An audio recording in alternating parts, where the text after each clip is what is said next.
The sky might hold more secrets than we realize. Countless people believe we've already encountered beings from beyond our world, with UFO sightings suggesting something extraordinary is happening. Spacecraft from other worlds could be closer than we think. Researchers have long investigated mysterious encounters, piecing together accounts from declassified documents that were hidden for decades. At Kapustin Yar, a top-secret Soviet military base established in 1946, an extraordinary event unfolded in the summer of 1948. Radar systems detected an unusual object moving at incredible speeds across the sky. Military personnel sprang into action, dispatching a fighter jet to intercept the strange craft. The pilot's encounter was unlike anything he'd ever experienced. A massive metallic disc moved with impossible agility, defying known laws of physics. When ordered to engage, he fired at the craft, which began spiraling downward and crashed near the base. What happened next remains shrouded in mystery. Reports suggest small beings with large dark eyes were found inside the partially destroyed wreckage. Soviet authorities quickly secured the area, moving the craft and its potential occupants to an underground facility for examination. Another remarkable incident occurred on November 12, 1976 at Talavera La Real Air Base in Spain. 3 soldiers on patrol with a German Shepherd experienced something bizarre. A strange noise-like static interference preceded a high-pitched beep and a mysterious light entering the base perimeter. Given Spain's politically unstable period, the soldiers initially feared a terrorist attack. The incident added to the growing collection of unexplained encounters that challenge our understanding of what might exist beyond our known world. While no official documentation confirms these events, they continue to fuel speculation about potential extraterrestrial visits and advanced technologies beyond human comprehension. On a cloudy morning typical of the rainy season, an extraordinary event unfolded in the city of Varginha, Brazil. On January 20, 1996, 3 women, aged 14 to 22, were walking through an open field when something caught their attention. A strange creature with brown skin and red eyes crouched near a wall. The small being had an oversized head with protrusions on its forehead. Terrified, the young women fled, rushing to tell their families about what they had just witnessed. Local authorities quickly arrived and sealed off the area. Witnesses reported seeing Brazilian military vehicles transporting an unidentified object. Rumors spread rapidly about additional creatures being captured in the city, with talk of an injured being taken to a medical facility under heavy security. The media began covering the event with intense interest. The Brazilian government denied any contact with extraterrestrial beings, attributing the panic to a misunderstanding. In a separate incident during the summer of 1982, Soviet military divers conducting exercises in Lake Baikal encountered something completely unexpected. Deep underwater, they discovered towering humanoid beings nearly 10 feet tall, wearing tight-fitting silver suits with black helmet-like spheres covering their heads. These aquatic humanoids moved effortlessly in the frigid waters, as if they naturally belonged to the environment. The divers attempted to get a closer look, amazed by the otherworldly figures. In another strange encounter, a group felt uneasy while attempting to contact their base. Suddenly, after the sound of branches snapping, they spotted a glowing humanoid figure with elongated arms and a soft green glow. One witness described it as wearing a tight metallic suit with a black helmet. A dog tried to approach the figure but seemed blocked by an invisible barrier. The being made a sudden movement, causing one soldier to collapse. His fellow troops responded by firing hundreds of rounds at it. Unexpectedly, its glow intensified before vanishing completely. 3 military witnesses fell into comas, with one later developing neurodegenerative diseases. In 2016, Spain's Ministry of Defense declassified this case along with dozens of other files. Not of the sighting was reported to superiors. The military decided to capture one of the mysterious entities. Instead of a successful capture, an invisible force suddenly pushed the divers back and propelled them toward the surface. The consequences were devastating. 3 military personnel lost their lives, while 4 others survived with serious after-effects. The incident was quickly hushed up, but rumors began spreading among soldiers and scientists. Stories of underwater beings and various UFO sightings sparked speculation about potential alien bases within the lake. Some theorists suggest these entities have coexisted with humans for millennia, or might have even inhabited Earth before humans. The military's choice of dive location might not have been random. Local residents often report seeing glowing silver discs plunging into the water or emerging with a thunderous roar. On September 16, 1994, the quiet rural countryside of Zimbabwe became the site of an extraordinary event. At aerial school in Rua, near Harare, children were playing during their break when something incredible happened. A metallic craft suddenly emerged from the clouds, descending smoothly and settling in a nearby wooded area. The children watched, frozen, as small humanoid figures with large dark eyes and elongated heads stepped out. One being approached, seemingly communicating a silent, telepathic message about the planet's future. Then, as quickly as they appeared, the beings returned to their craft and vanished into the sky. Local authorities were notified but initially skeptical. However, the children's remarkably consistent accounts drew the attention of researchers worldwide. Multiple interviews failed to uncover any discrepancies in their stories. In December 2017, the world was stunned by the release of 3 declassified videos. Captured by US Navy pilots, these recordings challenged conventional aeronautical understanding and ignited a global debate. The first video, named Flyer, was recorded in November 2004 by a pilot from the USS Nimitz. From the skies over US waters, multiple videos captured extraordinary UFO encounters that left pilots stunned. In January 2015, 2 separate recordings revealed objects with remarkable flight characteristics. The first video showed an oval-shaped dark object hovering without visible propulsion. Moving at incredible speeds, it executed abrupt turns that defied conventional aircraft capabilities. Pilots expressed astonishment at its velocity and erratic movements. The gimbal footage depicted a saucer-shaped craft gliding smoothly while rotating on its axis. Pilots' confused voices reflected their disbelief, especially as the object maintained stability despite strong winds. Another recording, Goffest, captured a small, elongated UFO skimming swiftly over the ocean. Pilots struggled to track it, with its high speed making visual tracking nearly impossible. The lack of a propulsion trail added to the mystery. The Pentagon verified the footage's authenticity, but remained silent about the object's origins. Experts emphasized that the observed maneuvers surpassed any known human aircraft technology. On a cool afternoon in September 1989, a bizarre event unfolded in Voronezh, south of Moscow. Children playing in a local park witnessed an extraordinary occurrence when a glowing metallic oval craft descended to the ground. A hatch opened, revealing 2 towering beings and a small robot. These humanoid figures, nearly 10 feet tall with piercing gazes, emerged dramatically, one being raised an arm, projecting a paralyzing light beam that froze witnesses in place. Time seemed to stop as an inexplicable energy charged the atmosphere. After what felt like an eternal moment, the beings retreated into their craft, which instantly soared into the sky and vanished. Subsequent investigations found unusual ground markings and detected abnormally high radiation levels, providing physical evidence of the extraordinary encounter. A routine logging trip took a bizarre turn for Travis Walton and his crew as they traveled home in their pickup truck along a forest road after an exhausting workday. Suddenly, a brilliant light cut through the darkness, causing them to stop and stare in disbelief. A disc-shaped craft hovered among the trees, emitting a soft, steady hum with flickering lights. Drawn by curiosity and awe, Walton stepped out of the truck and approached the mysterious object. Without warning, a beam of light shot out, striking him and hurling his body through the air. His horrified companions watched Walton crash to the ground motionless as the craft began to ascend. Overwhelmed by fear, the crew fled at full speed, leaving their companion behind. Guilt and dread soon compelled them to return, but both Walton and the craft had vanished.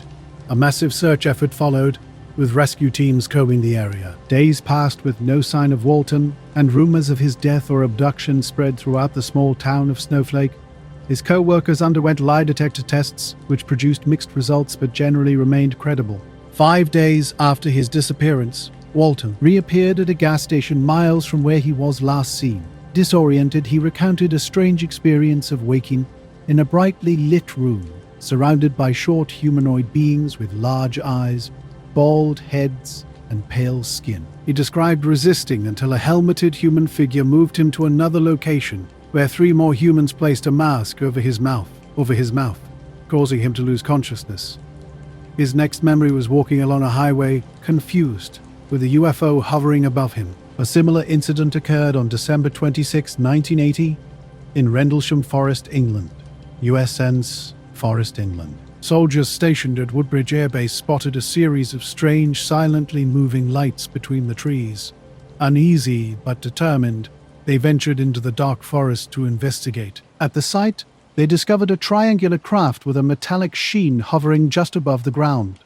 The craft emitted pulsating, multicolored lights, adding to the otherworldly atmosphere of the encounter. Strange lights cast an otherworldly glow as soldiers felt the air thick with static electricity. Near the craft, Sergeant Jim Penniston stepped forward and touched its surface, noticing intricate inscriptions carved into its metallic exterior. The object slowly ascended and vanished into the night sky within minutes. By the following day, a military team arrived to investigate the landing site, discovering 3 distinctive triangular impressions where the craft had rested.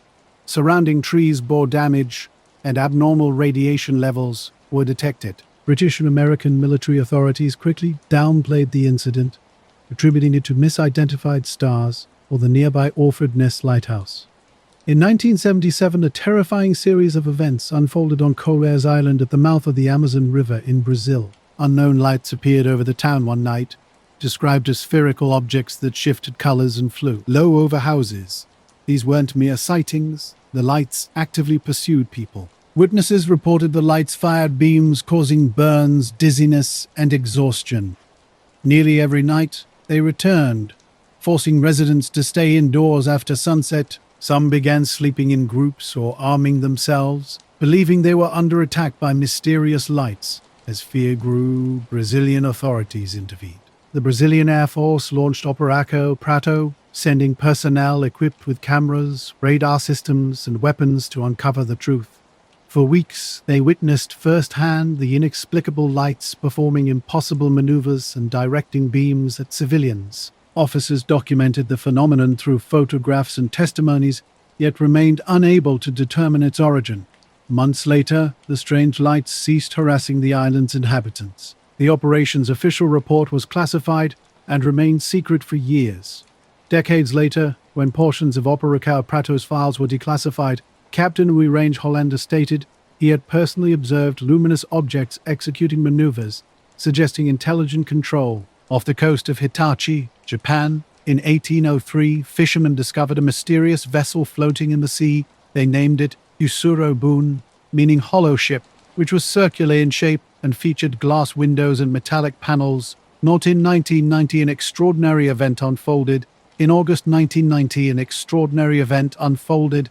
If the Tesla Tachian takeover from myself, 2 men hiking through the hills encountered something unexpected in the sky, a massive diamond-shaped craft hovering in complete silence.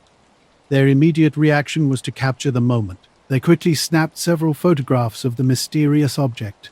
As they watched in disbelief, a military jet approached the scene. The craft remained motionless for a few minutes before ascending rapidly and vanishing without a trace. The men passed their photographs to a local newspaper, which then forwarded them to the Ministry of Defense. For years, these images remained classified and unseen. Then in 2022, one photograph was finally unveiled, revealing the object in striking detail. Experts have described these as the clearest and most credible UFO photographs ever taken. Craig Lindsay provided an authentic copy of the original photo analyzed by the UK Ministry of Defence in 1990. Importantly, no evidence of tampering was found in either the photograph or the print. The UFO pursuit in Peru in 1980 near Arequipa's La Joya Air Base. An extraordinary incident occurred. Approximately 1,800 people on the base witnessed an unidentified flying object, a spherical craft, hovering motionless in the sky. Believing it might be espionage technology, the commanding officer dispatched a Sukhoi Su-22 fighter jet to intercept. Pilot Oscar Santamaria spotted the object, a round silver craft with a transparent dome on top, lacking windows or any visible propulsion system. As he approached, Santamaria fired 64 rounds at the craft. Remarkably, the UFO showed no signs of damage. According to his account, he believed some bullets had hit the target, but they seemed to be absorbed by the sphere. The UFO demonstrated incredible agility, shifting direction and altitude rapidly, effortlessly outmaneuvering the fighter jet. Historical references and speculations. Some historical illustrations from the 1840s reportedly contain symbols reminiscent of those associated with the Rendlesham Forest incident. An intriguing story tells of fishermen encountering a woman in unusual clothing, clutching a box she would not let anyone touch.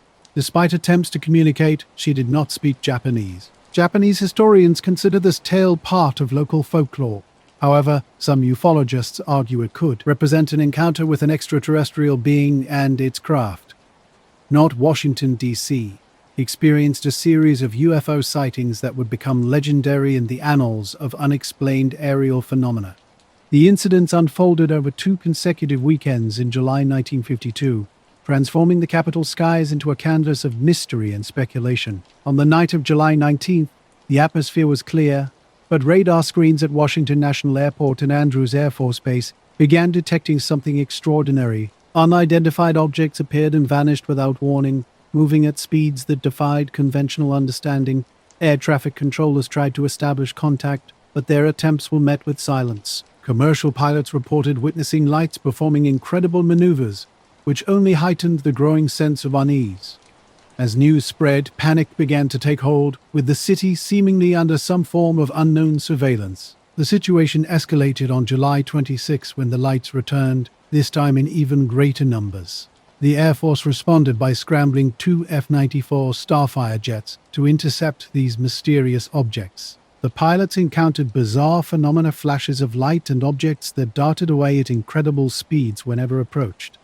In an attempt to quell public anxiety, the Air Force held a press conference on July 29th. General John Samford, the Director of Intelligence, dismissed the incidents as pranks, misidentified aircraft, or electrical phenomena. This wasn't the first time such unexplained events had captured national attention. In July 1947, a rancher named Mac Brazel discovered strange debris on his property near Corona, New Mexico. The wreckage included metallic sheets, rubber strips, and fragments unlike anything he had ever seen. Brazel took some pieces to the local sheriff, who contacted the nearby army. Jesse Marcel was sent to investigate.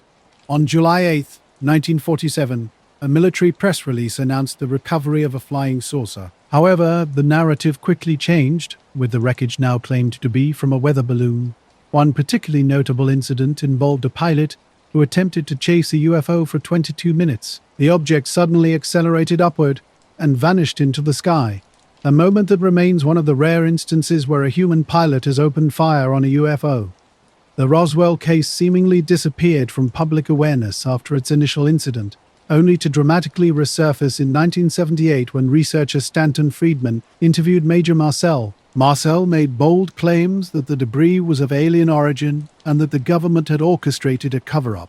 His description was remarkable: a metallic sheet that could be crumpled yet instantly returned to its original shape. Years later, his son Jesse Marcel Jr. added to the intrigue, stating that his father had shown him extraterrestrial wreckage, including a piece bearing strange symbols. By the 1980s, new witnesses emerged with even more sensational claims. They alleged not just mysterious wreckage, but actual alien bodies. In 1989, Glenn Dennis, a mortuary employee in Roswell, reported that the military had contacted him about small, airtight coffins. Throughout the 1990s, more individuals came forward. They described seeing extraterrestrial bodies in military hangars and trucks. However, official explanations countered these claims. In 1994, the U.S. Air Force released a report asserting that the wreckage belonged to Project Mogul, a classified balloon program. By 1997, a second report dismissed alien body claims, explaining that witnesses had actually seen test dummies used in parachute experiments. The accounts of unexplained encounters continued to captivate public imagination, with cases like those of Lonnie Zamora and the Pascagoula abduction further fueling speculation about potential extraterrestrial contact. Each story added another layer to the complex narrative of unidentified flying objects and potential alien encounters. Not a silent, glowing object drifted through the darkness, its light spreading across the entire area. Before the men could process what was happening, a hatch opened, revealing 3 entities floating toward them. These beings were approximately 5 feet tall, with grayish skin and elongated limbs ending in claw-like hands. Their heads were unusual. Instead of typical facial features, they had 3 long cone-shaped protrusions where ears and a nose would normally be located. Completely paralyzed, both men found themselves unable to resist as the entities carried them inside the craft. Once on board, they were separated and subjected to what appeared to be medical examinations. Hickson described being scanned by a floating, eye-like device that swept a light across his body. Parker, overwhelmed by shock, recalled far fewer details and remained barely conscious throughout the experience. After what seemed like an endless ordeal, they were returned to the dock and released. The craft then swiftly ascended and vanished. Initially, authorities approached their story with skepticism. However, the raw emotion in their accounts ultimately convinced officers that something extraordinary had occurred. Both men later underwent a polygraph test, which suggested they were telling the truth. On a sweltering summer Sunday in August 1955, an isolated Kentucky farm became the scene of an inexplicable encounter. The Sutton family and their guests were enjoying a peaceful evening when a sudden sky flash caught their attention, followed by an object descending into nearby woods. Billy Ray Taylor, one of the guests, stepped outside to investigate. Returning pale and shaken, he claimed to have seen a flying saucer land behind the house. Skeptical but curious, the others followed him outside and immediately witnessed something terrifying. Small figures began emerging from the darkness. Standing about 3 feet tall, these creatures had pointed ears, glowing eyes, and elongated arms. They slowly advanced toward the house. Terrified, the men grabbed rifles and fired, but the bullets appeared to bounce off the creatures as if deflected by an invisible shield. The family quickly retreated indoors, barricading doors and windows, while the entities attempted to enter. For hours, they remained trapped, hearing footsteps and scratching sounds on the roof and walls. Eventually, the beings mysteriously slipped away into the night. When police arrived, they found no trace of the intruders, only strange ground markings and evidence of the family's desperate attempt to defend themselves. The abduction of Barney and Betty Hill in 1961. On a dark September night, Barney and Betty Hill were driving home to Portsmouth after a vacation in Canada. Their journey through the White Mountains took an unexpected turn when a light appeared in the sky, seemingly tracking their car's movement. The object's behavior was erratic, growing larger as they continued down the deserted highway. Growing increasingly concerned, Barney pulled over and grabbed his binoculars to investigate. He spotted a massive, disc-shaped craft hovering at a low altitude. An overwhelming sense of fear gripped Barney as the craft approached. He sprinted back to the car and sped along the highway. However, the light quickly descended and forced them to stop. Directly in front of them, an enormous craft spanning around 100 feet floated menacingly. Through his binoculars, Barney could see several windows with humanoid figures inside. Upon arriving home, the Hills noticed peculiar details. Their watches had stopped, the binocular straps were broken, and Betty's dress was torn. Seeking understanding, they consulted Dr. Drive Rechier, Benjamin Simon, a psychiatrist specializing in regression hypnosis. Under hypnosis, Betty revealed startling memories. She recalled seeing a map she believed depicted interstellar travel routes, a map some researchers later suggested matched the Zeta Reticuli star system. She also described a traumatic physical examination involving a needle being inserted into her abdomen. Barney's recollections were equally disturbing. He described encountering humanoid beings with large heads and oversized eyes. The beings of Cisco Grove. Another bizarre encounter occurred on September 4, 1964, deep in the forests of Cisco Grove, California. Donald Schrum, a young hunter searching for deer, found himself lost as dusk settled. To protect himself from potential predators, he climbed a tall tree and settled on a sturdy branch. While perched in the tree, Schrum noticed an unusual light in the sky. Initially mistaking it for a helicopter, he soon realized it was a metallic, disc-shaped craft. As the craft drew near, something extraordinary happened. Humanoid figures emerged beneath his tree, small, thin-bodied beings with glowing red eyes. Accompanying these creatures was a towering robotic figure with luminous eyes. And the hunter's encounter high atop his vantage point, Schrum faced an unrelenting threat. Entities attempted to climb toward him, their persistence unbroken despite his defensive measures. Desperately, he ignited flares to repel them, but they remained undeterred. one being raised a strange tube, releasing a gas that quickly overwhelmed him. Dizziness swept over Shrum as he fought to maintain consciousness. Terrified, he fired every remaining flare and shot arrows from his bow, yet the beings seemed completely unaffected by his attacks. Hours passed. The humanoids continuously tried to ascend while Shrum struggled to stay alert.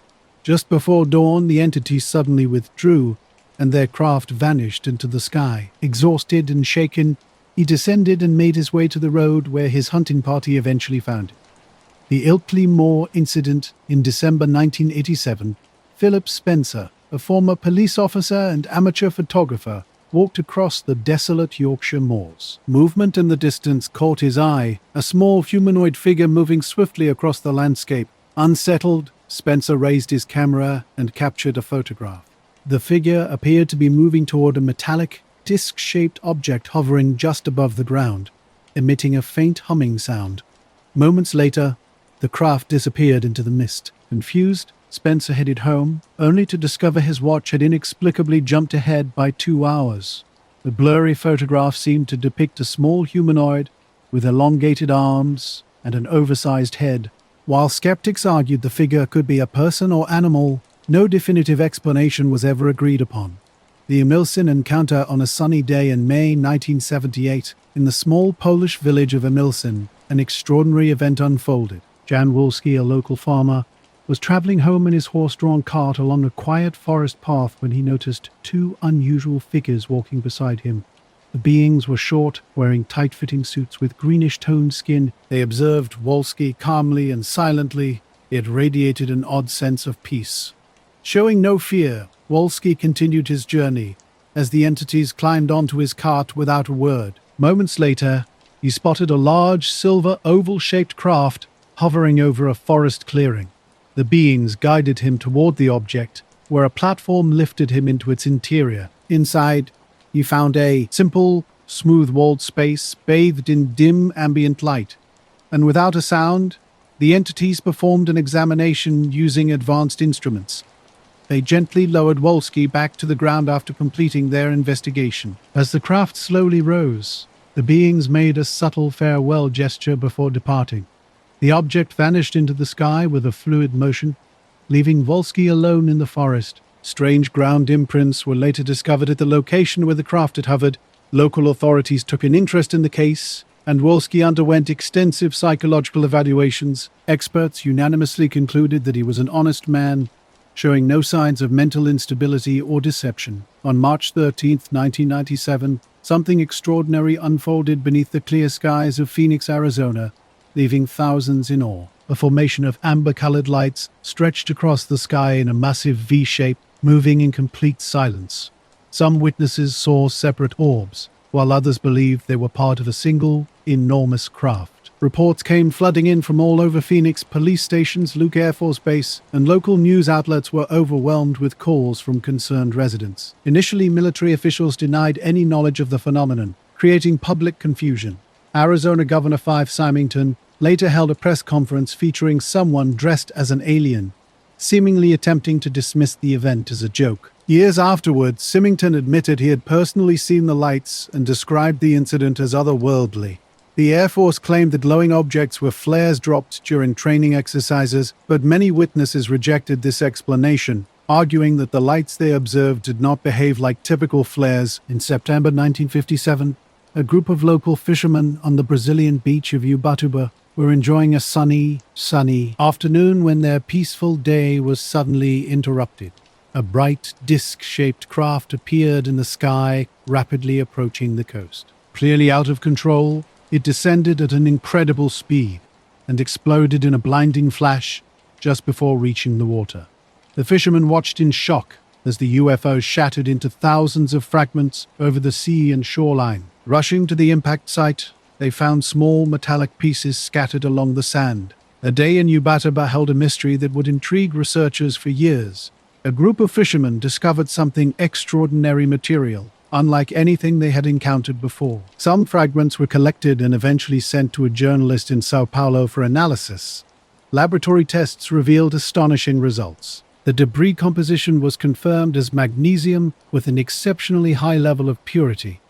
despite multiple investigations over the years, no definitive explanation was ever reached about what truly occurred that day. On September 19, 1976, an incident unfolded in the skies over Tehran that would baffle the country's military. During a clear night, the Air Traffic Control Center began receiving multiple citizen reports of an unusual light overhead. This object displayed shifting colors and moved at extraordinary speeds, executing maneuvers beyond conventional aircraft capabilities. The Imperial Iranian Air Force responded by dispatching an F-4 Phantom II fighter jet to investigate. As the pilot approached the luminous anomaly, he was stunned by its erratic movements, rapid acceleration, and impossible directional changes. Suddenly, the F-4 systems failed completely. Instruments went dark and radio communications were lost. With no operational controls, the pilot was forced to turn back. Remarkably, the aircraft systems mysteriously reactivated. A second F-4 was quickly launched to continue the interception mission. Upon nearing the object, this pilot witnessed it emit a light beam moving directly toward him. Attempting to fire a missile in self-defense, he found every system on the jet simultaneously malfunctioning. The main object appeared accompanied by smaller lights moving independently, circling the F-4. In a rapid ascent, the unidentified craft and its companions vanished, leaving the Iranian pilots unable to pursue. Detailed reports were drafted and formally relayed to U.S. Light Today authorities. On a bright morning in July 1965, Maurice Mass, a serious farmer deeply connected to his land, was tending his fields in the French countryside. A sharp buzzing sound suddenly shattered the peaceful silence. Looking up, Massey was astonished to see a metallic gray, oval-shaped craft descending. It landed gently, supported by 4 slender legs. The disappearance of Frederick Valentich Bartest, 1978, young pilot Frederick Valentich departed Melbourne in his Cessna 182L, unaware of the extraordinary events that would unfold. While flying over the Bass Strait, an unexpected light caught his attention, triggering a series of increasingly urgent communications with air traffic control. Valentich reported an unidentified object approaching him, a large, elongated craft with no wings, no visible engines, and glowing green lights. Despite controllers confirming no other aircraft in the area, he described the object as toying with him, flying overhead and mimicking his every movement.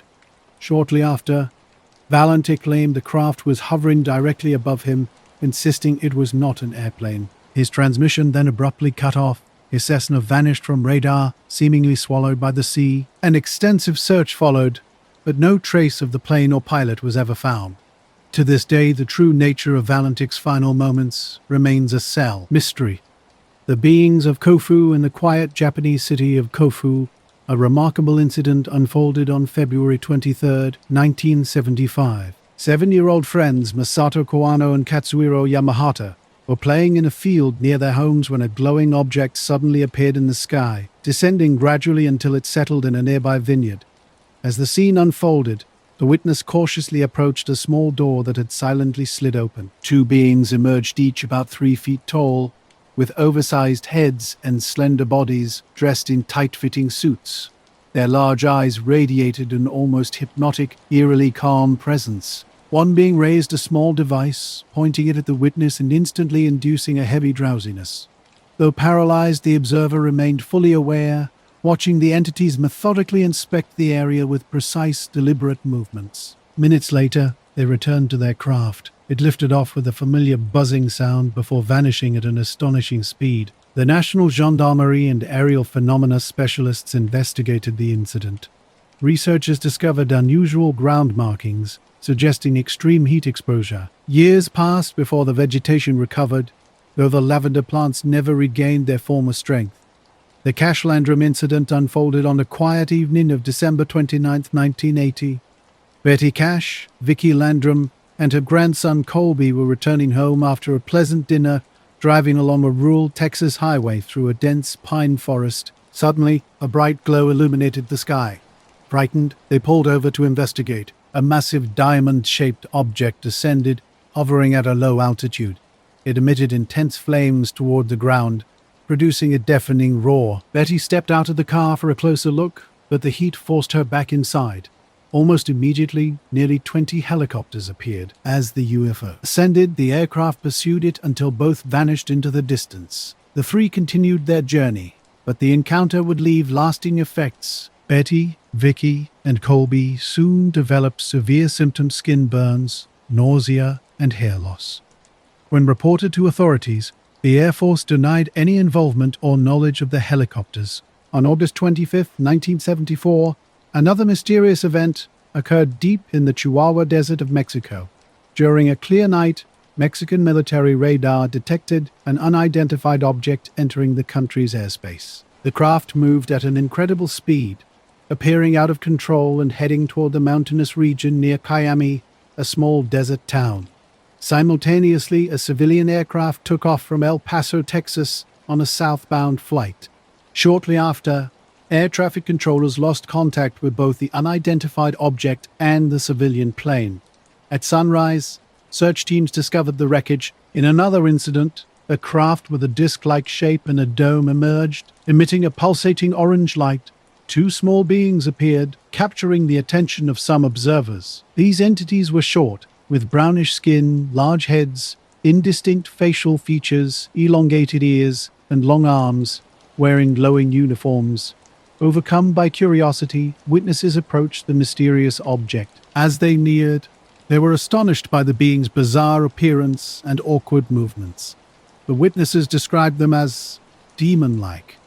One being held a strange device that emitted a light beam, and another reached out to touch a witness, momentarily paralyzing him. The beings soon returned to their craft, which ascended swiftly before vanishing into the sky, leaving those present both terrified and bewildered. During a remote incident, a metallic disc-shaped craft partially embedded in the ground was discovered near a civilian aircraft crash site. Despite showing signs of high-speed impact, the craft's structure remained remarkably undamaged. Mexican military forces initially secured the area, establishing a perimeter to examine the wreckage. They discovered the craft was constructed from an unidentified material. However, before they could transport the object to a military facility for further investigation, unmarked helicopters suddenly descended on the site. Men wearing military-style uniforms without visible insignia swiftly took control of the operation. The Mexican team was immediately replaced, and both the mysterious craft and the downed aircraft were discreetly removed from the location. The Mexican government never provided an official explanation for these events. Speculation arose that U.S. forces intervened to recover the craft, potentially fearing it contained extraterrestrial technology. The Allagash abductions unfolded in August 1976, when four artist friends embarked on a wilderness adventure in northern Maine's remote waters. Their quiet fishing trip on Allagash Lake took an unexpected turn when they encountered an extraordinary event. On the night of August 20th, while canoeing, one of them noticed a distant light that quickly transformed into something much larger and closer. The glowing object moved steadily toward them, revealing a radiant, silent presence hovering over the lake. Panic set in as they desperately paddled toward shore, but the object tracked their movements and engulfed their canoe in an intense beam of light. Suddenly, everything went black. Upon regaining awareness, they found themselves on land with no memory of how they arrived. Their campfire, once blazing, was reduced to embers, suggesting significantly more time had passed than they recalled. In the years following the incident, each of the four began experiencing recurring nightmares linked to that night. Their dreams revealed detailed memories of being taken aboard a craft and undergoing medical examinations by humanoid beings.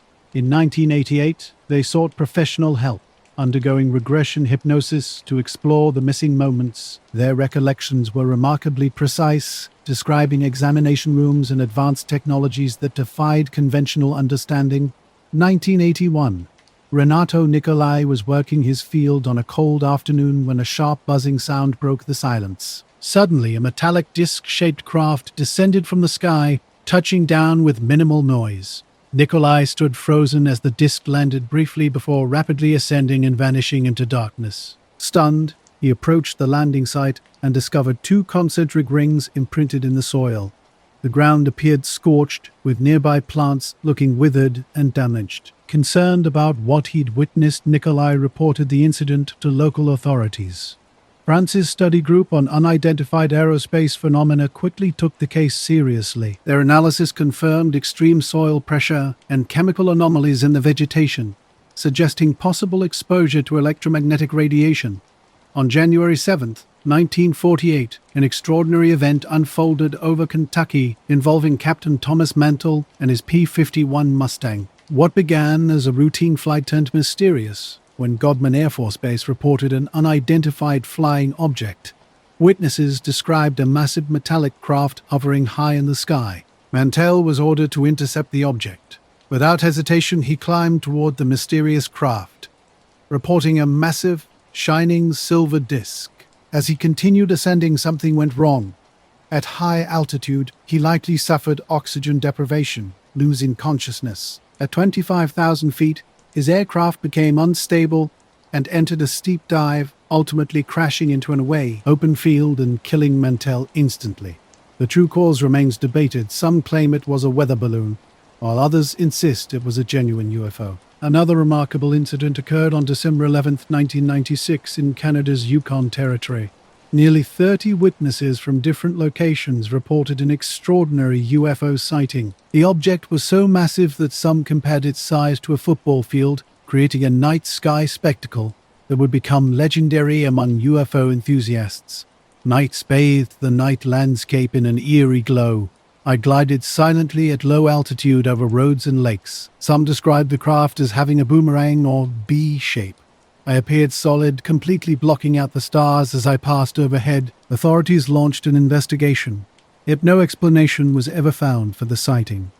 In 2003, the town of Wigan, Lancashire, became the site of a perplexing event. One witness claimed to have seen 17 spacecraft flying in a V-shaped formation. The objects had an oblong shape, with wings and varying colors. The most astonishing detail came from the witness's statement. He reported seeing extraterrestrial beings with green skin and cream-colored bellies. A declassified report by the UK Ministry of Defence detailed this sighting. On August 29, 1967, a remarkable encounter occurred in Cussac, a small village in central France. 13-year-old Francois and his 9-year-old sister, Anne-Marie, were tending their cattle when something unusual caught their eye. A gentle breeze rustled through the trees, breaking the peaceful atmosphere. Francois spotted 4 small beings with black skin and oversized heads, initially mistaking them for children playing. As he got a better look, he realized they were something entirely different. The siblings watched in shock as the creatures moved around a floating metallic craft. Spherical with a dome on top, the craft reflected sunlight with an almost blinding glare. Frozen in fear, Francois and Anne-Marie stood still as one of the beings turned to look at them and emitted a high-pitched sound. In an instant, the figures floated up and disappeared into the hovering sphere. Without making a sound, the craft began to spin, then shot upward into the sky. Terrified, the children sprinted back to the village to report what had happened. Authorities investigating the scene later detected a strong sulfur-like odor at the spot where the craft had allegedly landed. Another remarkable sighting occurred on February 28, 1999, along a road in Corbridge, United Kingdom. Witnesses reported the presence of an enormous object in the night sky. Described as a craft the size of 10 football fields, it had a distinct arrowhead shape. Its sheer scale and unusual form made this case particularly remarkable. This UFO report was made public by the French government in 2007. A Falcon Lake UFO's Stéphane Michalak, an amateur geologist and nature enthusiast, was exploring the shores of Falcon Lake, Canada, on a crisp morning of May 20, 1967. His routine mineral search took an unexpected turn when a high-pitched beeping sound broke the silence overhead. 2 disc-shaped objects descended into a clearing, with one landing smoothly on the rocky surface while the other quickly flew away. Michalak initially believed it was an experimental aircraft and approached cautiously, feeling intense heat radiating from the craft. A side hatch unexpectedly opened, revealing an interior filled with flashing lights and mechanical sounds. Despite his attempts to communicate, no response came from within. Suddenly, the craft began rotating, and a blast of scorching air erupted from a vent, throwing Michalak backward. Later investigations revealed traces of radiation at the landing site and a significant magnetic anomaly, adding an intriguing scientific dimension to Michalak's extraordinary encounter. The Exeter incident on September 3, 1965, an extraordinary event unfolded in the small town of Exeter.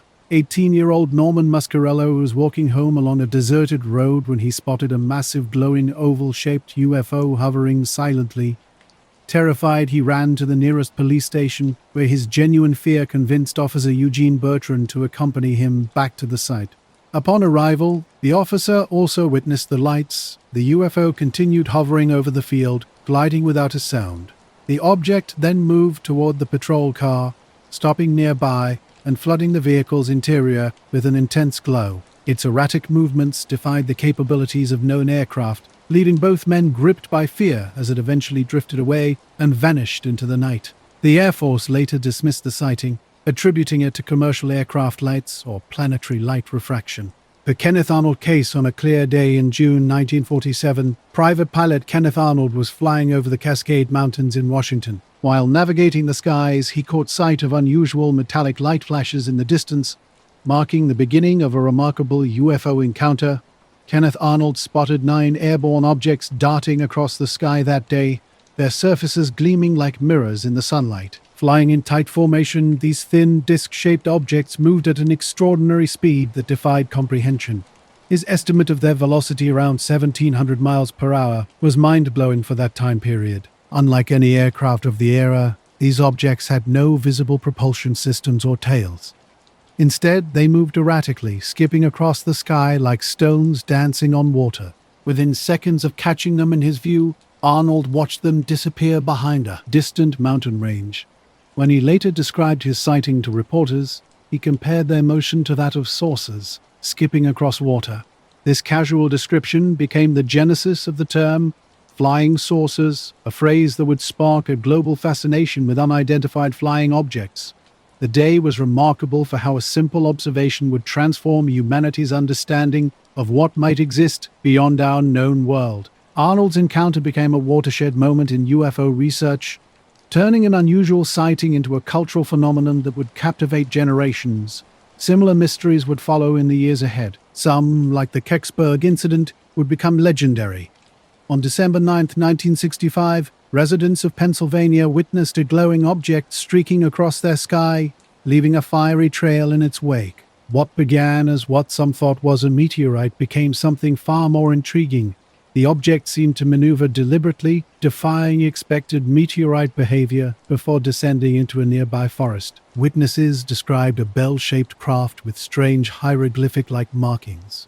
Within hours, military personnel sealed the entire area, blocking civilians and heightening local suspicions.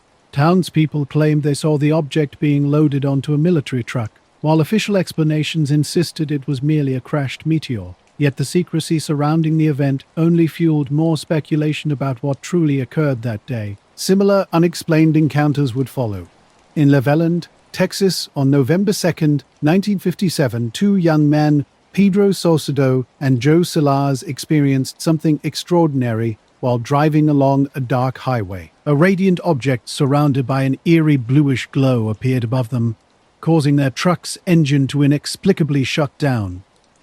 As the craft hovered menacingly over their vehicle, other local witnesses reported similar experiences. Large objects approached cars, causing widespread electrical failures that killed both engines and headlights. The Air Force would later attempt to explain these events as atmospheric phenomena, but the witnesses knew what they had seen. These incidents, separated by time and location, shared a common thread.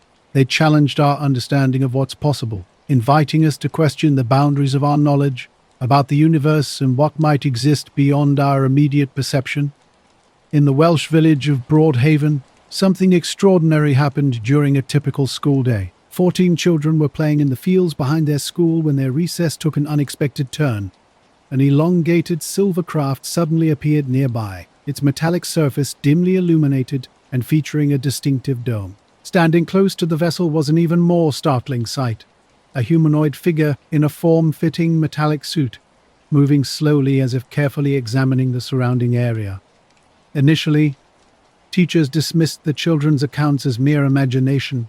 However, as more students independently shared remarkably similar details, school officials began to take the report seriously. What happened that day raised profound questions. Could this have been an encounter with beings from beyond our world? The incident became one of many mysterious sightings that challenge our understanding of reality. Such encounters prompt us to consider deeper mysteries. Are we truly alone in the universe? Might some of our modern technologies have roots in unexplained interactions? What would happen if we actually made contact with intelligent life from another world? While many theories exist, some researchers believe these sightings represented genuine interactions with extraterrestrial visitors. Declassified documents from military and government sources suggest that such encounters have occurred more frequently than many people realize. Our understanding of these phenomena continues to evolve. Each new account adds another layer to a complex and fascinating puzzle, reminding us how much remains unknown about our vast and mysterious universe. The incident unfolded on November 12, 1976, at the Talavera Real Air Base in Spain. 3 soldiers and a German shepherd were on patrol when they encountered something extraordinary. A strange sound like static interference preceded a sharp, high-pitched beep, and a light entered the base perimeter. Given the country's political instability and ongoing security concerns, the soldiers initially suspected a terrorist attack. Their unease grew when an unsettling event occurred. After hearing branches snap, they spotted a towering humanoid figure with elongated arms, emitting a soft green glow. One witness described it wearing a tight metallic suit and a black helmet. The dog attempted to approach the figure, but was blocked by an invisible barrier. Suddenly, the being made a movement that caused one soldier to collapse. His fellow troops responded by firing hundreds of rounds. Unexpectedly, the being's glow intensified before vanishing completely. The aftermath was severe. 3 military witnesses fell into comas, and 1 later developed neurodegenerative diseases. In 2016, Spain's Ministry of Defense declassified this case along with numerous other files. The craft began losing altitude, spiraling downward and crashing near the Capanar base. This prompted an immediate military response. The wreckage, partially destroyed, exhibited technology unknown at the time. Leaked reports suggested that small beings with large heads and dark eyes were found inside. Soviet authorities quickly secured the area, transferring the craft's remains to an underground facility within the base. Claims emerged that both the wreckage and its occupants were examined at Capanar, with efforts to replicate the technology. This military base was established in 1946 as a missile and rocket testing site. However, to this day, no official documentation confirms that this incident ever took place. Another extraordinary event occurred on January, Brazil. On a typical cloudy morning during the rainy season, 3 women aged 12 to 22 were walking through an open field when they noticed something unusual. A strange creature with brown skin and red eyes was crouched near a wall, a small being with an oversized head and visible protrusions. The summer of 1982 marked a haunting encounter in Lake Bol, where Soviet military divers experienced something utterly unexpected during a routine deep dive. While navigating the frigid waters, they came across towering humanoid beings, nearly 10 feet tall, dressed in tight silver suits with black helmet-like spheres covering their heads. These aquatic figures moved with an unnatural grace, as if perfectly adapted to their underwater environment. Fascinated, the divers attempted to approach and get a closer look. After reporting their extraordinary sighting to superiors, a commanding officer ordered them to capture one of these mysterious beings. Without warning, an invisible force suddenly pushed the divers back, propelling them toward the surface and causing severe decompression sickness. The aftermath was devastating. 3 military personnel lost their lives, while 4 survivors suffered serious long-term effects. The incident was quickly hushed up, but whispers began to spread among soldiers and scientists.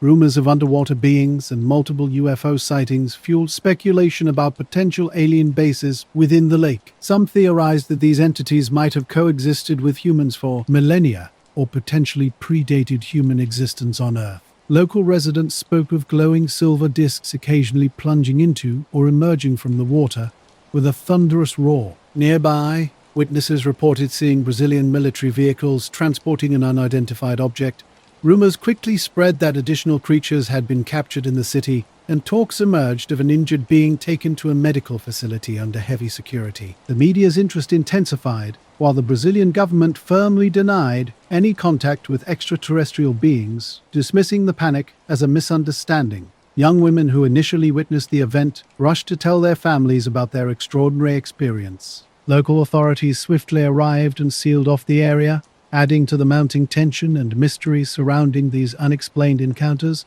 Not a metallic craft suddenly emerged from the clouds, descending smoothly into a wooded area near the school. Children stood frozen, watching as several small humanoid figures stepped out of the vehicle. With large dark eyes and elongated heads, the beings moved across the terrain.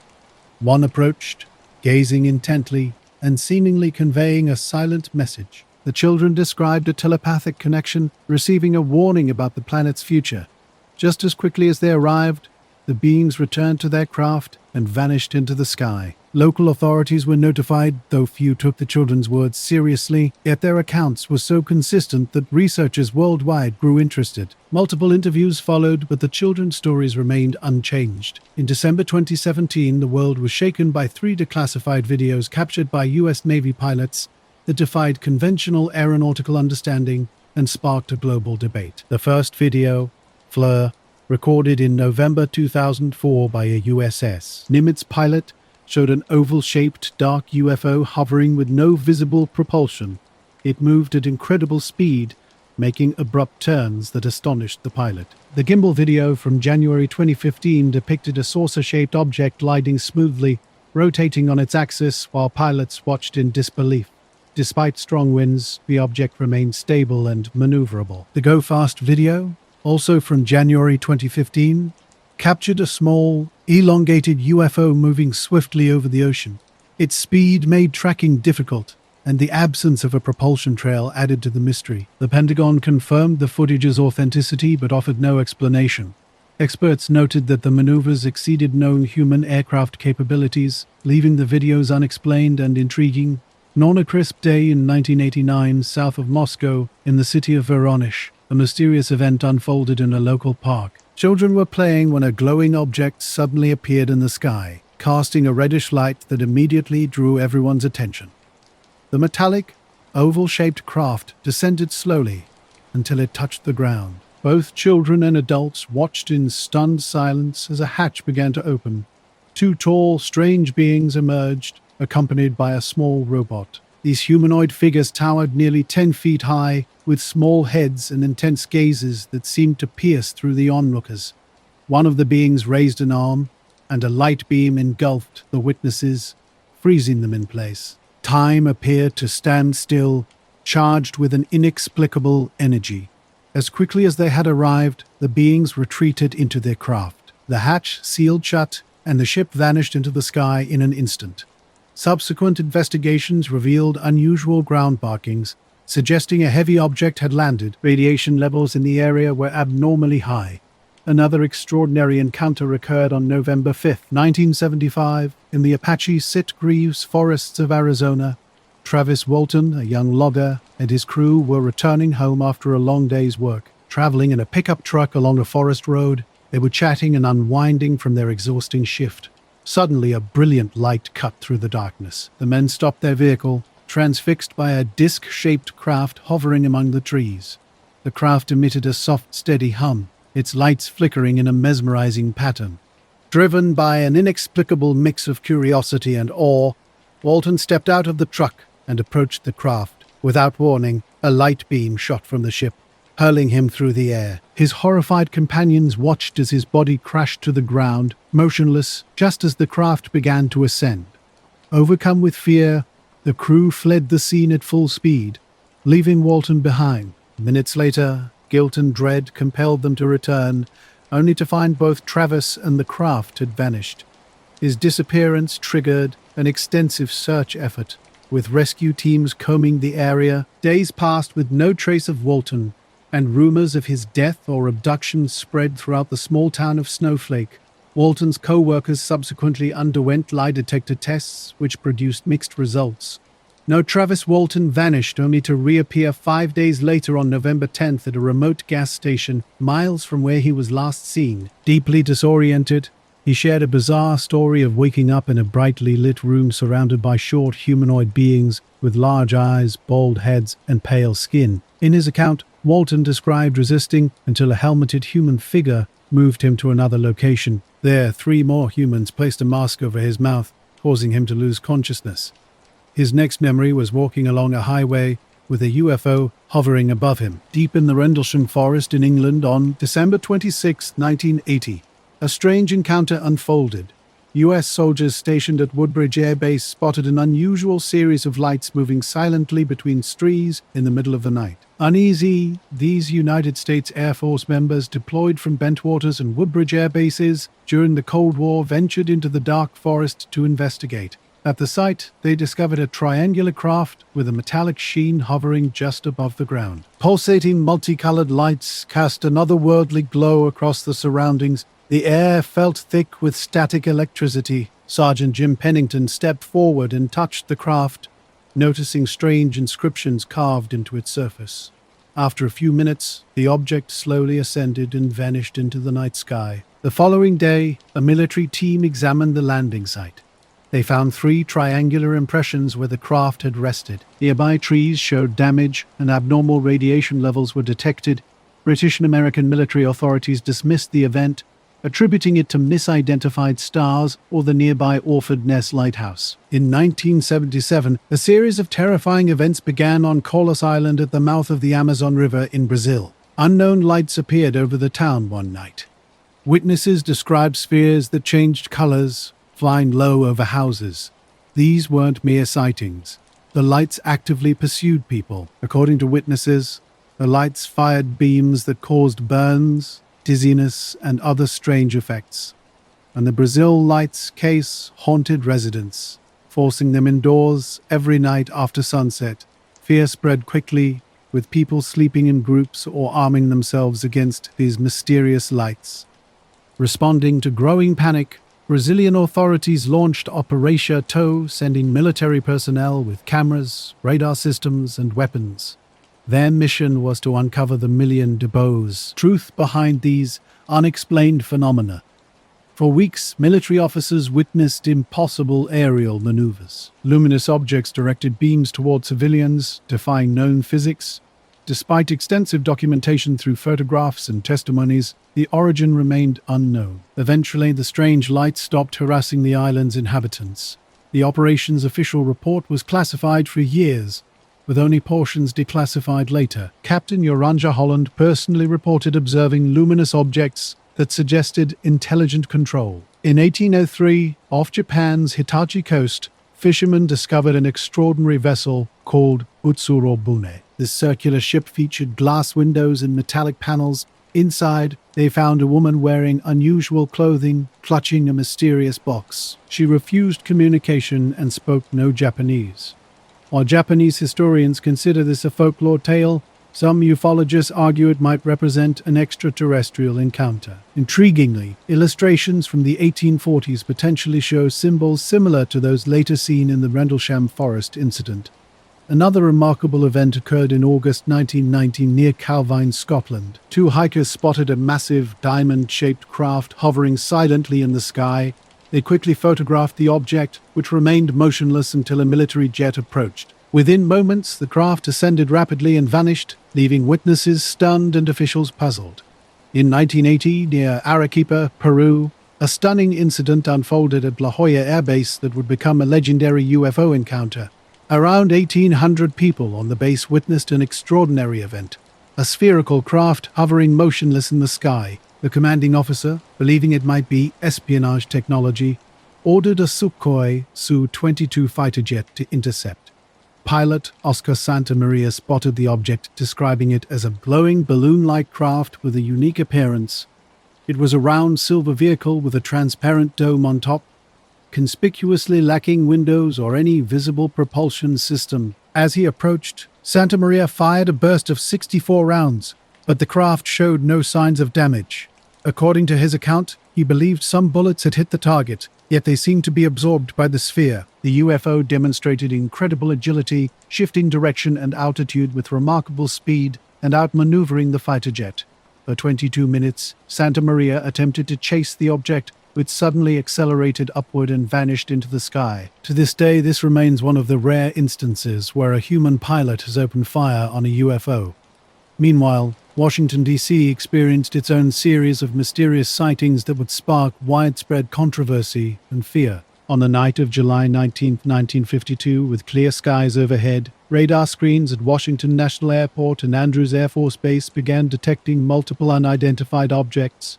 These mysterious entities appeared and vanished erratically, moving at astonishing speeds with no discernible pattern. Air traffic controllers, completely baffled, attempted to make contact but received no response. The phenomenon continued into the early hours, with several commercial pilots reporting lights performing extraordinary maneuvers. As news of the sighting spread, panic started to grip the city, which seemed to be under some form of extraterrestrial observation. In 2022, one of the photographs related to these encounters was finally unveiled, revealing the object in striking detail. Described as the clearest and most credible UFO photographs ever taken, the image provided by Craig Lindsay was an authentic copy of the original photo analysed by the UK Ministry of Defence in 1990. Notably, no evidence of tampering was found in either the photograph or the print. The skies above New Mexico held a mystery in July 1947.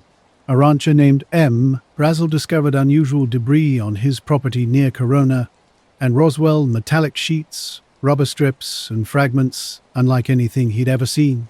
Intrigued, he took some pieces to the local sheriff's office, who then contacted the nearby Army Air Base. Major Jesse Marcel, an intelligence officer, was sent to investigate the site. On July 8th, the military issued a press release announcing the recovery of a flying saucer. But the very next day, the narrative shifted dramatically. What was once described as an extraordinary discovery was now claimed to be merely a weather balloon. Marcel later displayed some debris to the press, which appeared ordinary and not extraterrestrial. The Roswell incident seemed destined to fade into obscurity. Yet in 1978, researcher Stanton Friedman interviewed Marcel, who insisted the debris was alien and suggested a government cover-up. He described a metallic sheet that could crumple easily, but would spring back to its original shape when released. Marcel's son would later corroborate his father's account, claiming he had been shown extraterrestrial wreckage, including a piece with strange symbols. By the 1980s, more witnesses emerged, including Glenn Dennis, a local mortuary employee who reported military personnel making unusual inquiries about small airtight containers. Meanwhile, another mysterious event was unfolding in the skies. On July 26th, unidentified lights appeared in significant numbers. The Air Force responded by scrambling 2 F-94 Starfire jets to intercept these objects. Pilots reported seeing flashes of light, but each time they attempted to approach, the UFOs would dart away at incredible speeds. To address public concern, the Air Force held a press conference on July 29. Samford, Director of Intelligence, sought to calm fears. He explained the detected objects as pranks, misidentified aircraft, or electrical phenomena. The official stance was clear. These sightings could be rationally explained as hoaxes or natural occurrences, in unexplained UFO encounters in the quiet town of Pascagoula, Mississippi. On a clear night in October 1973, an extraordinary event would forever change the lives of 2 shipyard workers. Charles Hickson and Calvin Parker were fishing along the Pascagoula River when a brilliant blue light suddenly appeared in the sky, speeding toward them. An oval-shaped craft descended and hovered silently above the water. As it cast an eerie glow across the area, a hatch opened and 3 unusual entities emerged. These beings stood about 5 feet tall, with grayish skin and elongated limbs ending in claw-like hands. Their heads were unlike anything human, lacking visible eyes, and instead featuring 3 long cone-shaped protrusions where ears and a nose would typically be. Paralyzed and unable to resist, Hickson and Parker were carried inside the craft. Once inside, they were separated and subjected to what seemed like medical examinations. Hickson later described being scanned by a floating eye-like device. This encounter was not an isolated incident. Throughout the 1990s, additional witnesses came forward with claims of seeing extraterrestrial bodies in hangars and military trucks. In 1994, the U.S. Air Force released a report reaffirming that mysterious wreckage was part of Project Mogul, a classified balloon program. By 1997, a second report attempted to explain away mysterious sightings. The figures people claimed to have seen were actually test dummies used in parachute experiments. Another notable incident occurred on April 24, 1964, in Socorro, New Mexico. Police officer Lonnie Zamora was patrolling the streets when a deafening roar and a bright flash in the sky caught his attention. Believing it to be an explosion or car crash, he drove toward the sound in a remote desert area. Upon arrival, Zamora was stunned to see a metallic egg-shaped craft resting on the ground with two small humanoid figures nearby. Dressed in gleaming suits, these beings quickly hurried into the craft. Moments later, a thunderous blast erupted as the craft began to ascend, shooting a blue flame from its underside before vanishing from sight. Investigators from the Air Force and Project Blue Book examined the site but failed to provide a definitive explanation for what Zamora had witnessed. The Kelly Hopkinsville encounter unfolded on a scorching summer Sunday in 1955 at an isolated Kentucky farm where the Sutton family and their guests experienced an inexplicable night. Billy Ray Taylor, one of the visitors, went outside and returned pale and shaken, claiming he'd seen a flying saucer land nearby. Initially skeptical, the others followed him outdoors. What they witnessed sent chills down their spines. Small figures emerged from the darkness, creatures about 3 feet tall, with pointed ears, glowing eyes, and elongated arms, slowly advancing toward the house. Gripped by terror, the men grabbed rifles and fired. Strangely, bullets seemed to bounce off the beings as if they were shielded. The families barricaded themselves indoors, sealing doors and windows while the mysterious entities attempted to enter. For hours, the Suttons and their guests remained trapped, hearing unsettling footsteps and scratching sounds on the roof and walls. Eventually, the beings vanished into the night. When police arrived, they found no trace of the intruders, only strange ground markings and evidence of the family's desperate defense. Later investigations revealed both witnesses underwent polygraph tests which suggested they were telling the truth. Authorities, initially skeptical, were ultimately convinced by the raw emotion in their accounts that something extraordinary had occurred. The Barney and Betty Hill abduction followed a similar pattern of unexplained encounters. On a dark September night in 1961, while driving home to Portsmouth through the White Mountains after a Canadian vacation, they experienced a surreal event. A light appeared in the sky, seemingly tracking their car. The object moved erratically, growing larger as they traveled. Concerned, Barney pulled over and used binoculars to investigate.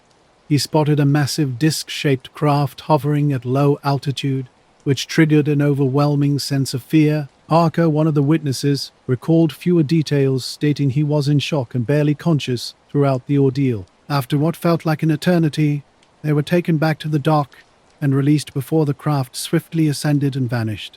Not Barney and Betty experienced an extraordinary encounter with a massive craft on the highway, which came to a halt right in front of them. Peering through binoculars, Barney could see humanoid figures inside windows of the enormous vehicle spanning about 100 feet across.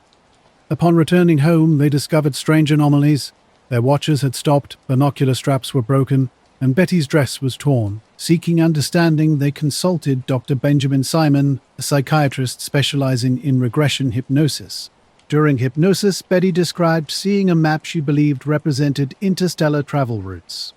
Years later, researchers suggested the map might correspond to the Zeta Reticuli star system. She also recounted a disturbing physical examination involving a needle insertion into her abdomen. Barney similarly described encounters with humanoid beings characterized by large heads and oversized eyes. Another remarkable incident occurred on September 4, 1964, in Cisco Grove, California. Donald Troom, a young hunter, found himself lost in the forest as night fell. To protect himself from potential predators, he climbed a tall tree and settled on a sturdy branch. A distant light caught his attention, initially appearing like a helicopter, but gradually revealing a metallic disc-shaped craft. Small humanoid figures emerged beneath his tree, accompanied by a towering robotic entity with glowing eyes. These beings persistently attempted to climb toward him, undeterred by his defensive tactics. In desperation, Troom ignited flares and shot arrows to repel the intruders. One of the beings used a strange tube that released a disorienting gas. Despite his efforts, the entities remained unaffected. For hours, he struggled to stay conscious while they tried to reach his position. Just before dawn, the beings withdrew, and the craft vanished into the sky. Exhausted and traumatized, Troom eventually descended and made his way back to the road, forever changed by his extraordinary nocturnal encounter. The Ikale Moor entity on a cold December morning in 1987, Philip Spencer, a former police officer and amateur photographer, set out walking across the desolate Yorkshire moors. Suddenly, he noticed movement in the distance, a small humanoid figure moving swiftly. Spencer raised his camera and captured a photograph of the being. The figure seemed to be heading toward a metallic disc-shaped object hovering just above the ground, emitting a faint humming sound. Moments later, the craft vanished into the mist. When Spencer returned home, he discovered his watch had inexplicably jumped ahead by 2 hours. Though blurry, his photograph appears to show a small humanoid with elongated arms and an oversized head. Skeptics have argued the figure could be a person or an animal, but no definitive explanation has been agreed upon. Beings of Emilson on May 10, 1978, in the small Polish village of Emma, an extraordinary event unfolded. Jan Molski, a local farmer, was traveling home in his horse-drawn cart along a quiet forest path on a sunny day. He noticed 2 unusual figures walking beside his vehicle. These beings were humanoid but short, wearing tight-fitting suits and possessing greenish-toned skin. They observed Wolski calmly and silently, yet radiated an odd sense of peace. Without hesitation, the entities climbed onto Wolski's cart. Soon after, he spotted a large silver oval-shaped craft hovering over a forest clearing. The beings guided him toward the object, and a platform lifted him into its interior. Inside, Wolski found a smooth, dimly lit space. The entities conducted an examination using advanced-looking instruments, then escorted him back to the platform and gently lowered him to the ground. Before departing, they made a subtle farewell gesture as the craft ascended and disappeared into the sky. Strange imprints were later discovered at the site where the craft had hovered. Local authorities investigated the case, and Wolski underwent extensive psychological evaluations. Experts unanimously concluded that he was an honest man. On March 13, 1997, the Phoenix skies witnessed an extraordinary event that would captivate thousands. A massive V-shaped formation of amber lights glided silently across the night, leaving witnesses stunned and bewildered. People across Phoenix reported seeing something remarkable. Some described separate lights, while others insisted it was a single, enormous craft. Local authorities were inundated with reports. Police stations, Luke Air Force Base, and news outlets received countless calls from concerned residents. Initially, military officials denied any knowledge of the phenomenon. Days later, Arizona Governor F. Symington held a peculiar press conference featuring someone dressed as an alien in an apparent attempt to make light of the incident.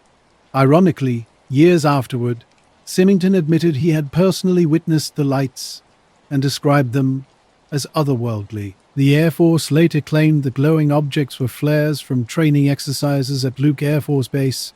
Many witnesses rejected this explanation, arguing that the lights they observed did not behave like typical flares. In September 1957, a quiet afternoon on the Brazilian beach of Ubatuba took an unexpected turn. Local fishermen watched in shock as a disc-shaped craft appeared in the sky, rapidly approaching the coast.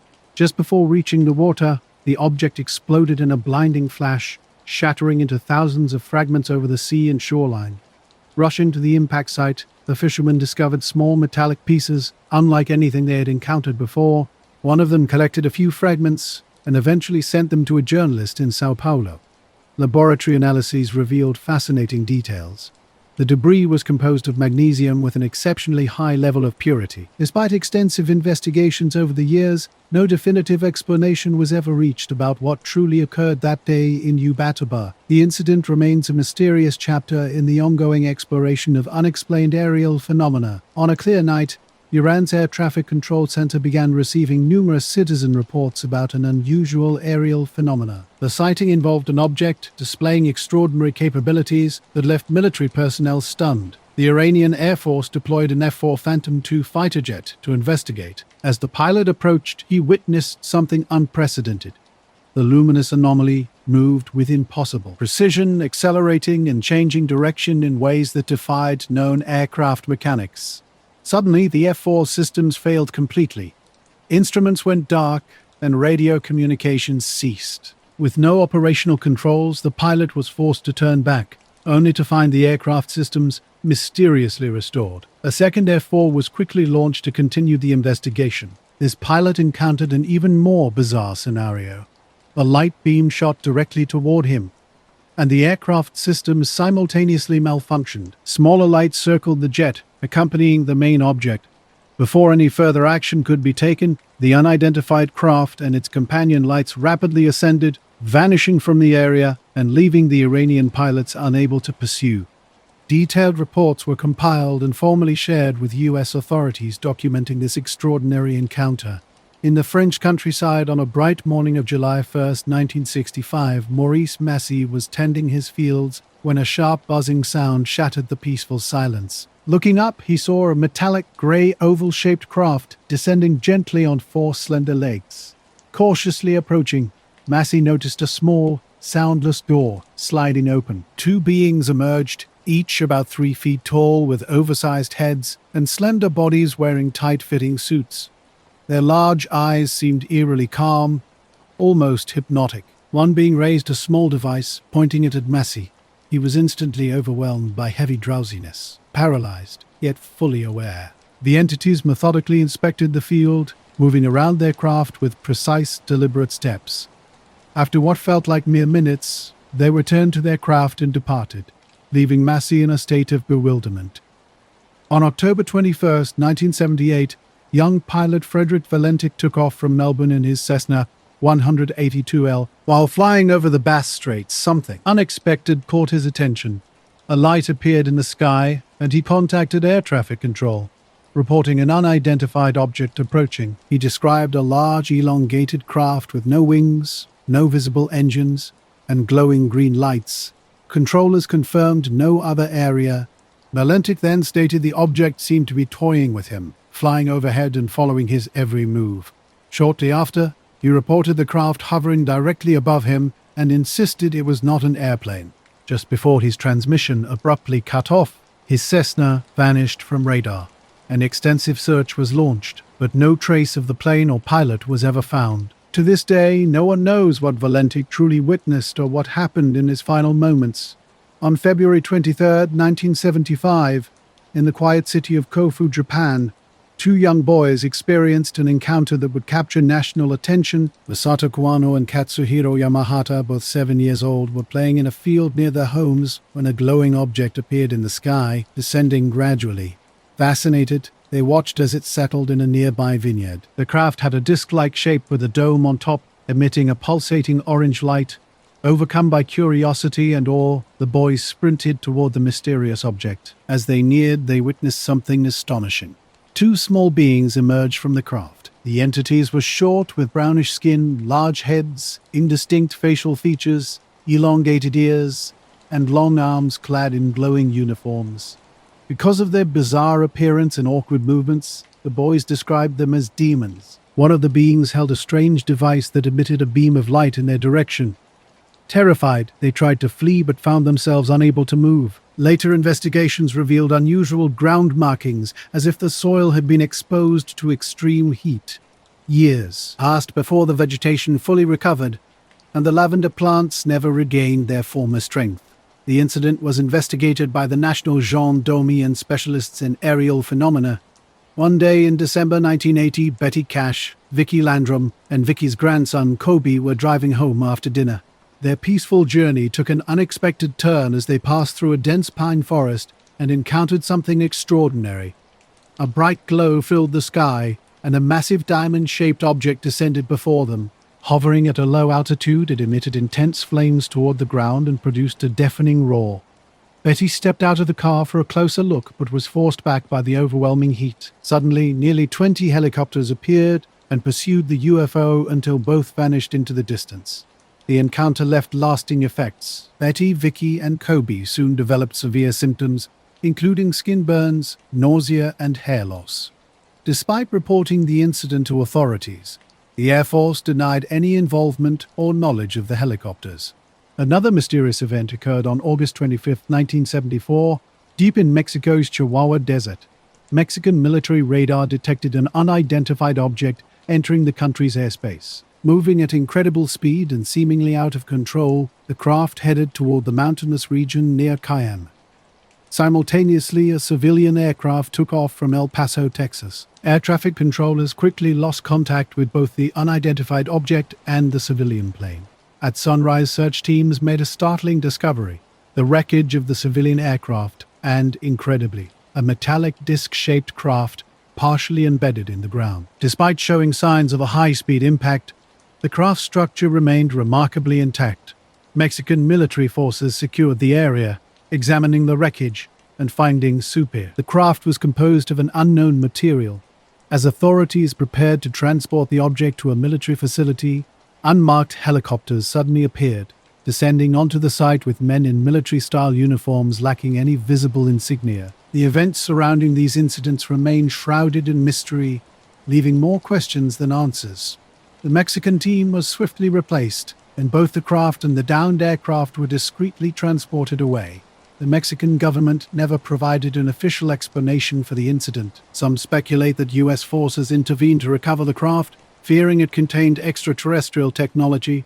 In August 1976, four friends, artists and nature enthusiasts, set out on an adventure into the remote waters of northern Maine's Allagash Lake. Their goal was to find inspiration in the serene wilderness.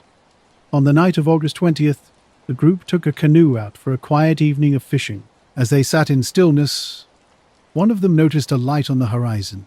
Initially resembling a distant star, it quickly became clear this was something much larger and closer. The glowing object moved steadily toward them, increasing in size. Uneasy, the men watched as it closed in, revealing a radiant, silent presence hovering over the lake. Panicked, they frantically paddled toward the shore. Yet the object tracked their movements, engulfing the canoe in an intense beam of light. In an instant, everything went black. They had no recollection of how they reached land or how time had passed. The campfire they had left burning was reduced to embers, suggesting far more time had elapsed than they remembered.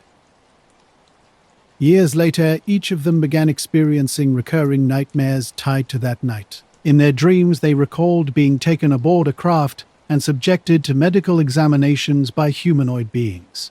In 1988, the four sought professional help, undergoing regression hypnosis to relive the missing moments.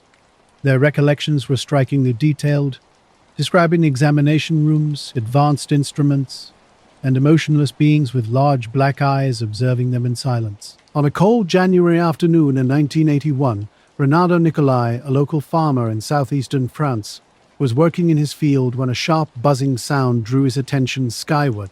Above him, a metallic disc-shaped craft descended toward the ground. It touched down in a clear area, making very little noise. Frozen in shock, Nikolai watched as the disc remained briefly on the surface before rapidly ascending. Within seconds, it vanished into the darkness. Note: a farmer was left stunned after discovering two concentric rings imprinted on the ground. The soil appeared scorched, as if exposed to intense heat, and nearby plants looked withered. Concerned about this unusual occurrence, he reported the incident to authorities, who quickly arrived to investigate. France's study group on unidentified aerospace phenomena took the case seriously. Their analysis confirmed that the soil had been subjected to extreme pressure. Physical and chemical anomalies in the vegetation suggested possible exposure to electromagnetic radiation. On January 7, 1948, a tragic event unfolded involving Captain Thomas Montell while piloting his P-51 Mustang over Kentucky. On what seemed like a calm afternoon, an emergency call came from Godman Air Force Base about an unidentified flying object. Witnesses described an enormous, metallic object hovering in the sky. Montell was ordered to intercept the mysterious craft and accelerated toward it. As he approached, he reported seeing a massive shining silver disc. Something went wrong during his ascent. It is believed that at high altitude, he may have suffered from oxygen deprivation, causing him to lose consciousness. At 25,000 feet, his aircraft became unstable and entered a steep dive, crashing into an open field and killing Montel instantly. The true cause of the incident remains unknown. Some claim it was a weather balloon, while others insist it was a genuine UFO. Another extraordinary event occurred on the night of December 11, 1996 in the Yukon Territory, Canada. Nearly 30 witnesses from different locations reported seeing an unidentified flying object of staggering size. Some compared it to a football field, with lights that bathed the night landscape in an eerie glow.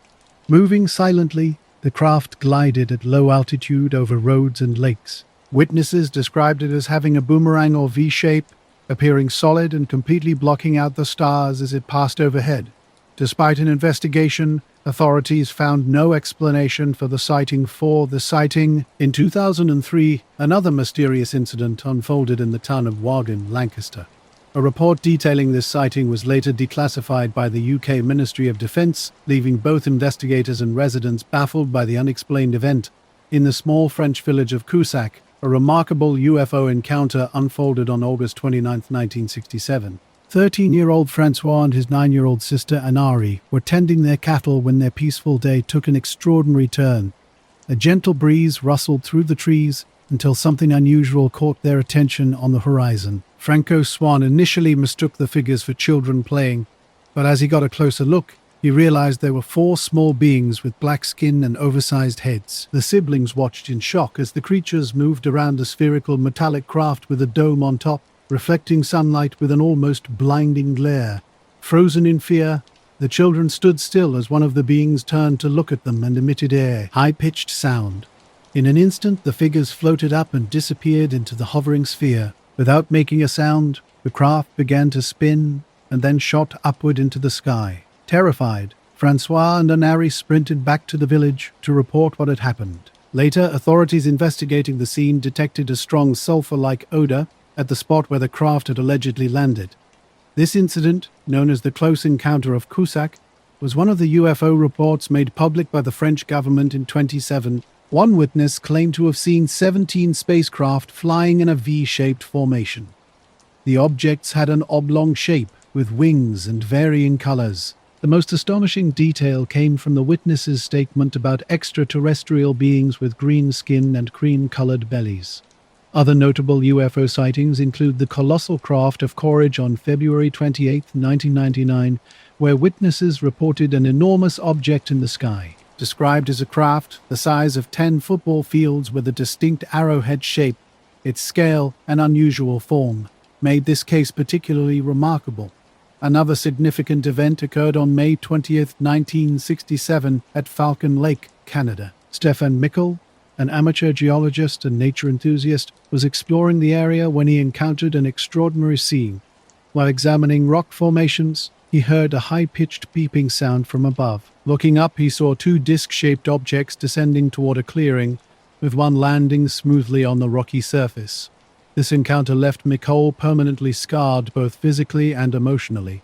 In the small town of Exeter, United States, an extraordinary encounter unfolded on the night of September 3, 1965. Norman Muscarello, an 18-year-old walking alone on a deserted road, suddenly encountered a massive, glowing, oval-shaped UFO hovering silently in the sky.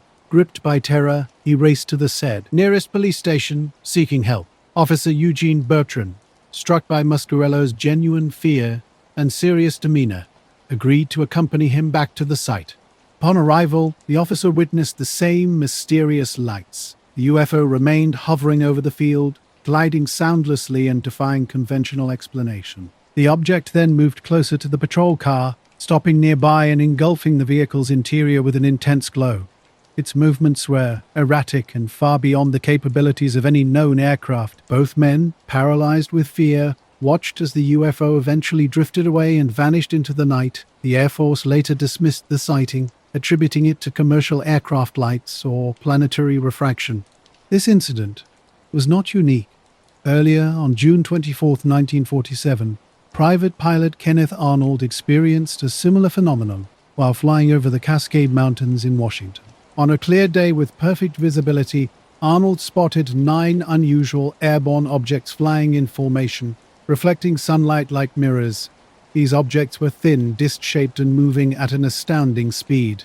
Arnold estimated they were traveling around 1,700 miles a hour, an incredible velocity for that era. The objects had no tails or visible propulsion systems and moved erratically, reminiscent of stones skipping across water. Despite attempting to follow them, Arnold could only watch as they swiftly disappeared behind a mountain range.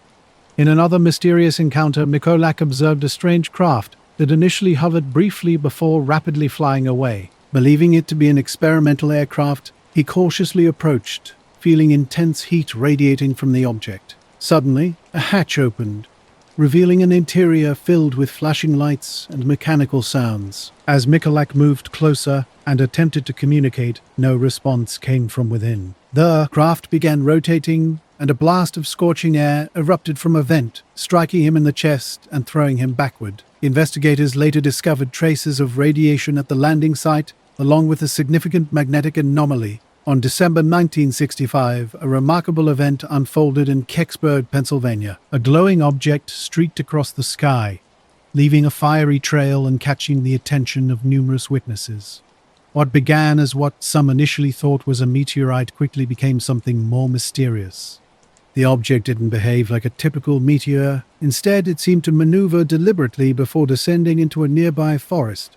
Witnesses described a bell-shaped craft with strange markings resembling hieroglyphs.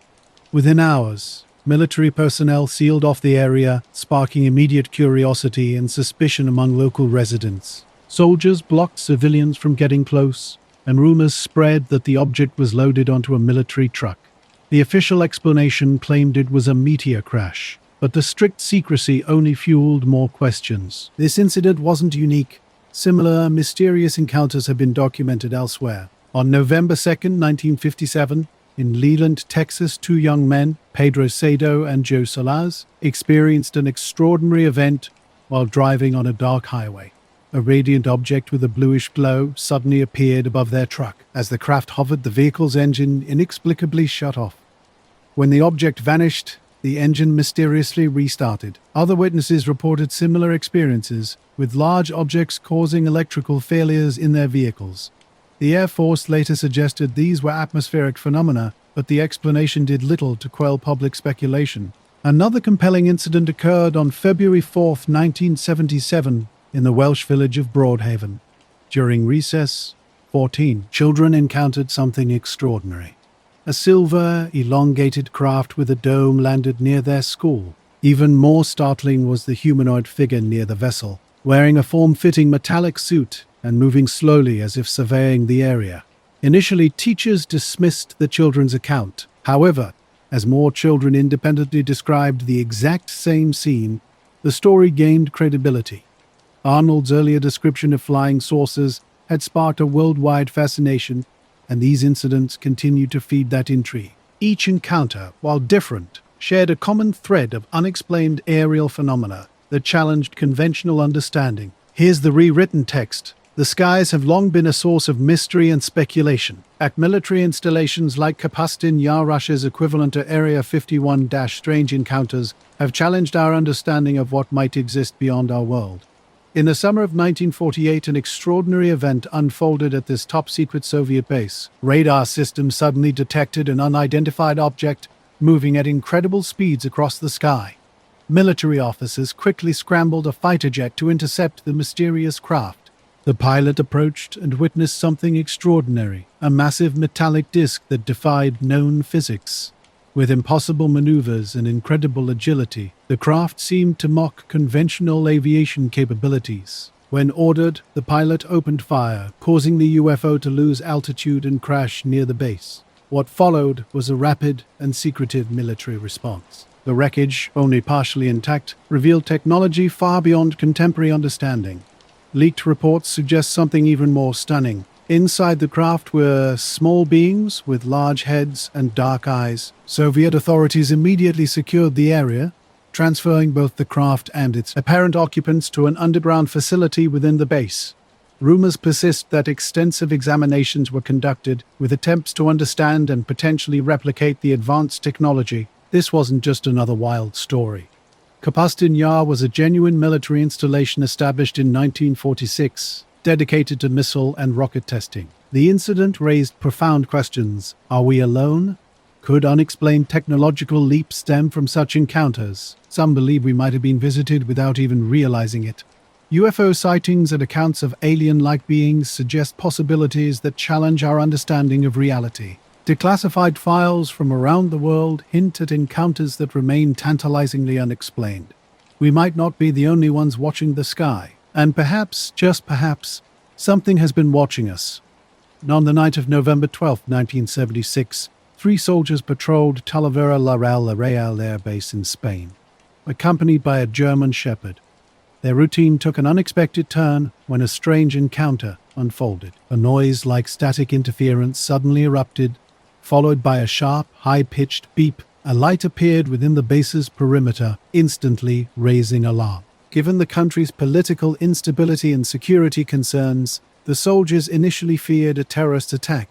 As they attempted to contact the base, something extraordinary happened. A towering humanoid figure emerged, emitting a soft green glow. One witness described a tight metallic suit and a black helmet covering its head. The creature's elongated arms and unusual presence were both mesmerizing and terrifying. The military dog tried to approach the being but seemed blocked by an invisible barrier. Suddenly, the creature made a swift movement, causing one soldier to collapse.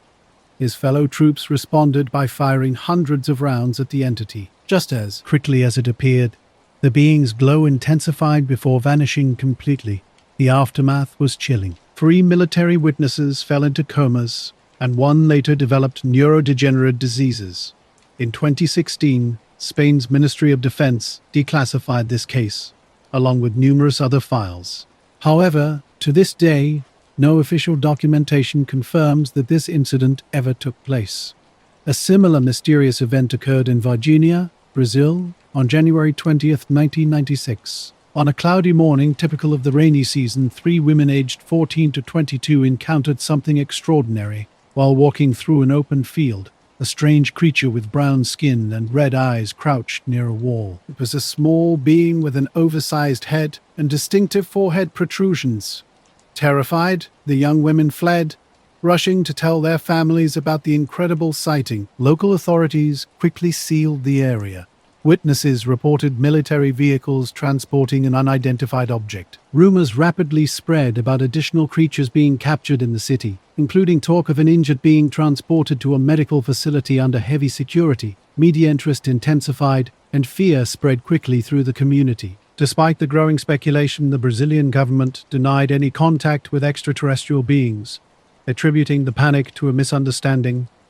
The aquatic humanoids of Lake Baikal became the site of an extraordinary encounter in the summer of 1982 when Soviet military divers experienced something completely unexpected during a deep dive. Towering humanoid beings emerged in the frigid waters, standing nearly 10 feet tall, dressed in tight-fitting silver suits with black helmet-like spheres covering their heads. These mysterious entities moved with incredible ease through the underwater environment, as if they were completely at home. The divers were amazed and attempted to get closer for a better look. After reporting the sighting to their superiors, a commanding officer ordered the capture of one of these beings. Without warning, an invisible force suddenly pushed the divers back, propelling them towards surface. The incident had devastating consequences. 3 military personnel lost their lives, and 4 others survived with serious aftereffects. Quickly covered up, the encounter nonetheless sparked rumors among soldiers and scientists. Speculation began to circulate about underwater beings and potential UFO sightings. Some researchers suggested these entities might have coexisted with humans for millennia or potentially predated human existence on Earth.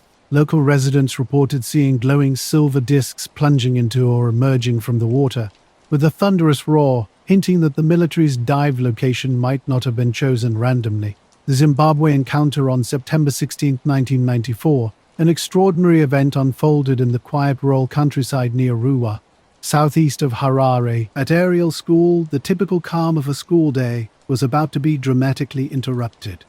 Children playing in the schoolyard suddenly witnessed a metallic craft emerging from the clouds. It descended smoothly, settling in a nearby wooded area. Frozen in astonishment, the children watched as several small humanoid figures stepped out of the craft. These beings had distinctive features, large, dark eyes and slightly elongated heads.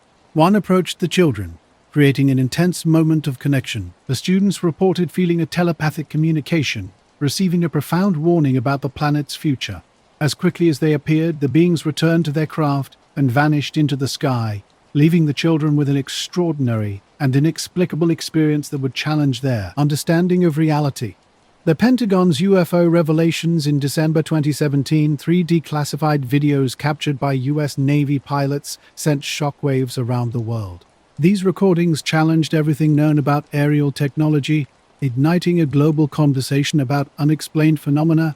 The first video, FLIR, was recorded in November 2004 by a USS Nimitz pilot. Through infrared sensors, an oval-shaped dark object was detected hovering without any visible propulsion method. Its movement defied explanation, accelerating at incredible speeds and making sharp, impossible turns. The pilot's astonished commentary highlighted the object's extraordinary velocity and unpredictable behavior. Gimbal, the second video from January 2015, showed a saucer-shaped object gliding smoothly while rotating on its axis. Despite strong winds, the object maintained remarkable stability, leaving the pilots visibly confused. Their voices betrayed a mixture of disbelief and bewilderment at what they were witnessing. The third video, Gothest, also from January 2015, captured a small, elongated UFO skimming swiftly over the ocean. Pilots struggled to track its movement, with its speed making continuous visual contact. The complete absence of a propulsion trail further deepened the mystery. While the Pentagon confirmed the footage's authenticity, they remained silent about the object's nature. Experts unanimously agreed that the observed maneuvers surpassed any known human aircraft capabilities. The Voronezh encounter on a crisp afternoon of September 27, 1989, in a park south of Moscow, an extraordinary event unfolded. A glowing object suddenly appeared, emitting a reddish light that immediately drew attention. The metallic, oval-shaped craft descended slowly, touching the ground in full view of children and adults. A hatch opened, revealing 2 towering beings nearly 10 feet tall, accompanied by a small robot. Their appearance was striking. Small heads and intense gazes that seemed to penetrate the witnesses. One being raised an arm, projecting a paralyzing light beam that froze everyone in place. Local authorities were initially skeptical, yet as researchers worldwide became intrigued by the consistently detailed accounts, the children were interviewed multiple times. Their stories remained remarkably unchanged, adding weight to this extraordinary narrative. The night of November 5, 1975, would change Travis Walton's life forever. Deep in the Apache Sitgreaves forests of Arizona, Walton and his logging crew were heading home after a grueling workday. Traveling together in a pickup truck along a forest road, without warning, a brilliant light cut through the darkness, illuminating the entire area. The men halted their vehicle, stunned by a disc-shaped craft hovering among the trees. It emitted a soft, steady hum while its lights flickered in a hypnotic pattern. Drawn by an inexplicable mix of curiosity and awe, Travis Walton stepped out of the truck and approached the mysterious object. Suddenly, a beam of light shot from the craft, striking Walton and hurling him through the air. His horrified companions watched his body crash to the ground, motionless, as the craft began to ascend. Overcome with terror, the crew fled the scene at full speed, leaving Walton behind. Minutes later, guilt and dread compelled them to return, but by then, both Travis and the craft had vanished. His disappearance triggered a massive search effort, with rescue teams combing the area. Days passed with no sign of Walton, and rumors of his death or abduction spread throughout the small town of Snowflake. His co-workers underwent lie detector tests, which yielded mixed results, though their accounts remained largely credible. On November 10th, 5 days after his mysterious disappearance, Travis Walton reappeared disoriented at a gas station miles from where he had last been seen. He described waking up in a brightly lit room, surrounded by short humanoid beings with large eyes, bald heads, and pale skin. According to his account, he initially resisted until a human figure wearing a helmet arrived and moved him to another location. There, 3 more humans placed a mask over his mouth, causing him to lose consciousness. His next memory was walking along a highway, confused with the UFO hovering above him. The atmosphere had become charged with an unexplainable energy, as if time itself had come to a halt. Eventually, the beings retreated into their craft. The hatch sealed shut, and the ship soared into the sky, vanishing in an instant. Investigators later discovered unusual ground markings suggesting a heavy object had landed. Additionally, abnormally high levels of radiation were detected in the area, adding another layer of mystery to this extraordinary incident. Rendlesham Forest in England housed USH Statuasset, England housed USHS Air Force bases during the Cold War.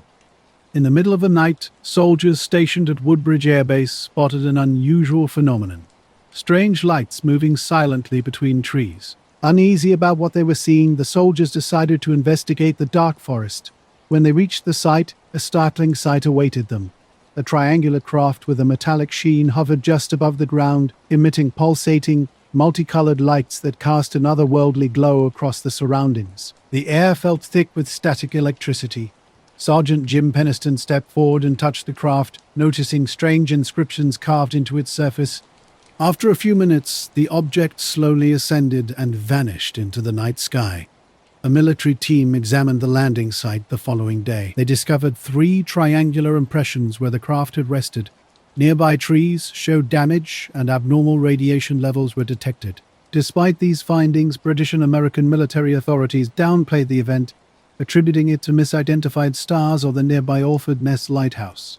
In 1977, a similarly bizarre series of events unfolded on Colares Island at the mouth of the Amazon River in Brazil. Unknown lights began appearing over the town, described as color-changing spheres that flew low over houses. But these were no ordinary sightings. The lights actively pursued people. Witnesses reported that the lights fired beams, causing burns, dizziness, and exhaustion. Nearly every night, they returned, forcing residents to stay indoors after sunset. Some began sleeping in groups or arming themselves, believing they were under attack. As fear escalated, the Brazilian Air Force launched Operação Preto. Military personnel arrived with cameras, radar systems, and weapons, determined to uncover the truth. For weeks, they witnessed these lights performing impossible maneuvers and directing beams at civilians. Officers documented the phenomenon through photographs and testimonies, yet remained unable to determine its origin. Months later, the strange lights mysteriously ceased their harassment of the island's inhabitants, and the story of mysterious aerial encounters has long been shrouded in secrecy, with official reports remaining classified for decades. In 1980, an extraordinary event unfolded near Arequipa, Peru, at La Joya Air Base. Around 1,800 personnel witnessed a spherical craft hovering motionless in the sky. The commanding officer, suspecting espionage technology, dispatched a Sukhoi Su-22 fighter jet to intercept. Pilot Oscar Santamaria was tasked with the mission. Historical accounts of unexplained encounters stretch back much further. In 1803, off the coast of Hitachi, Japan, fishermen discovered a peculiar vessel they called Yusuro Bun, or Hollow Ship. The circular craft featured glass windows and metallic panels. Inside, they found a woman dressed in strange clothing, clutching a box she would not let anyone touch. Despite attempts to communicate, she spoke no Japanese. While Japanese historians view this as local folklore, some ufologists suggested might have been an extraterrestrial encounter. Another intriguing incident occurred in August 1990 near Calvine, Scotland. 2 hikers spotted a massive diamond-shaped craft hovering silently in the sky. They quickly photographed the object, which remained motionless until a military jet approached. Suddenly, the craft descended rapidly and vanished. The men submitted their photographs to a local newspaper, which then forwarded them to the Ministry of Defense. For years, these images remained classified. In 2022, one photograph was finally unveiled, described as the clearest and most credible UFO image ever taken. Craig Lindsay provided an authentic copy of the original photo analysed by the UK Ministry of Defence in 1990, with no evidence of tampering. Similar mysterious observations exist in other military records. During Operação Prato, Captain Urange Hollander reported personally observing luminous objects performing maneuvers that suggested intelligent control. Some researchers have even noted similarities between illustrations from the 1840s and symbols seen in other UFO encounters, such as the Rendlesham Forest incident. These accounts continue to challenge our understanding of what might exist beyond our current knowledge. Find and unfolded in the sky, a glowing round silver craft with a transparent dome caught a pilot's attention. No windows or propulsion system were visible. When he approached, he fired 64 rounds at the object. Strangely, the craft seemed unaffected. Bullets appeared to be absorbed by the sphere's surface, despite the pilot's belief that some had struck their target. The UFO demonstrated extraordinary maneuverability. It shifted direction and altitude with incredible speed, easily outmaneuvering the fighter jet. After 22 minutes of pursuit, the object suddenly accelerated upward and vanished into the sky. This remains a rare documented instance of a human pilot engaging a UFO. Experienced 2 consecutive weekends of extraordinary UFO activity that gripped the nation with fear and speculation. On July 19, 1952, clear skies above the Capitol became the stage for an inexplicable event. Radar screens at Washington National Airport and Andrews Air Force Base detected multiple unidentified objects moving erratically at astonishing speeds. Air traffic controllers attempted to establish contact but received no response. Commercial pilots reported witnessing lights performing impossible maneuvers. As news spread, panic began to take hold. The city seemed under some form of mysterious surveillance. On July 26, the lights returned in even greater numbers, prompting the Air Force to launch 2 F-94 Starfire jets to intercept. Pilots encountered flashing lights that consistently darted away whenever they approached.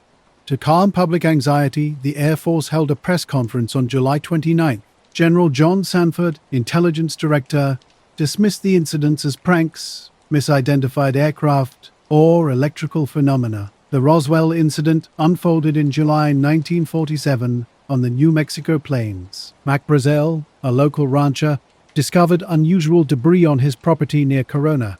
The wreckage included metallic sheets, rubber strips, and small fragments unlike anything he had previously seen. Intrigued, Brazel collected some pieces and brought them to the sheriff's office, who subsequently contacted the nearby Army Air Base, setting in motion a series of events that would become legendary in UFO folklore. In July 1947, the military's account of an unusual discovery in Roswell took a dramatic turn. Initially, a press release on July 8 announced the recovery of a flying saucer.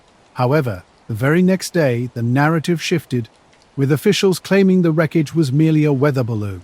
Major Jesse Marcel, an intelligence officer, sent to investigate the site, later showed debris to the press that appeared ordinary. The case seemingly faded from public consciousness until 1978, when researcher Stanton Friedman interviewed Marcel. He claimed the government had covered up evidence of an alien encounter, describing a metallic sheet that could crumple but would instantly return to its original shape.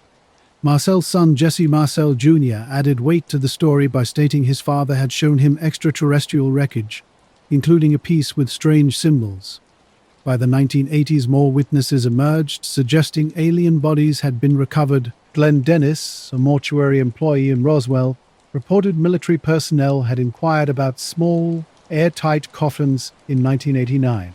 Throughout the 1990s, additional witnesses came forward, alleging they had seen extraterrestrial bodies in military hangars and trucks. The U.S. Air Force attempted to quell speculation with 2 reports. In 1994, they attributed the wreckage to Project Mogul, a classified balloon program. By 1997, a second report dismissed claims of alien bodies, explaining that witnesses had actually seen test dummies used in parachute experiments. The mysterious encounters didn't end with Roswell. On April 24, 1964, in Socorro, New Mexico, police officer Lonnie Zamora experienced a bizarre incident. While on patrol, a deafening roar and bright flash caught his attention. Investigating what he thought might be an explosion, Zamora discovered something extraordinary in a remote desert area. A metallic, egg-shaped craft rested on the ground, with 2 small humanoid figures dressed in gleaming suits nearby. Before Zamora could fully comprehend the scene, the beings quickly entered the craft. A thunderous blast followed as the craft ascended, shooting a blue flame from its underside before vanishing. Air Force investigators and Project Blue Book examined the site but could not provide a definitive explanation for Zamora's encounter. Another significant incident occurred on October 11, 1973, in Pascagoula. An extraordinary event forever changed 2 men's lives. On a clear night, Charles Hickson and Calvin Parker, both shipyard workers, went fishing along the Pascagoula River when everything changed. Suddenly, a brilliant blue light appeared in the sky, speeding toward them. An oval-shaped craft descended and hovered silently above the water. Before they could comprehend what was happening, a hatch opened and three strange entities emerged. These beings were approximately 5 feet tall, with grayish skin and elongated limbs ending in claw-like hands. Their heads were unlike anything human, lacking visible eyes, instead featuring 3 long, cone-shaped protrusions where ears and a nose would normally be. Hickson and Parker found themselves completely paralyzed, unable to resist as the entities carried them inside the craft. Once aboard, they were separated and subjected to what seemed like medical examinations. Hickson recalled being scanned by a floating eye-like device that swept over his body, while Parker, overwhelmed with shock, remembered fewer details. After what felt like an endless ordeal, they were returned to the dock. The craft quickly ascended and vanished. Initially, authorities doubted their story, but the raw emotion in their accounts convinced officers that something extraordinary had occurred. Both men later underwent a polygraph test, which suggested they were telling the truth. Just weeks later, another incredible encounter would shake another community. On August 21, 1955, at an isolated Kentucky farm, the Sutton family and their friends experienced a night that defied all logic. It was a sweltering summer Sunday. Billy Ray Taylor, one of the guests, stepped outside after seeing a flash in the sky and claimed a flying saucer had landed behind the house. Skeptical at first, the others soon followed him outside and witnessed something terrifying. Small figures began emerging from the darkness. Standing about 3 feet tall, with pointed ears, glowing eyes, and elongated arms, these creatures slowly advanced toward the house. Terrified, the men grabbed rifles and fired, but the bullets seemed to bounce off the beings harmlessly. The dark September night in 1961 marked the beginning of an extraordinary journey for Barney and Betty Hill. Their drive home to Portsmouth from a Canadian vacation would become a pivotal moment in UFO history. Traveling through the White Mountains deserted highway, they noticed a light in the sky that seemed to follow their car. The object moved erratically, growing larger as they continued driving. Concerned, Barney pulled over and used his binoculars to investigate. What he saw was alarming. A massive disc-shaped craft hovering at a low altitude. An overwhelming sense of fear gripped him, causing him to sprint back to the car. Despite speeding away, the light descended and forced them to stop.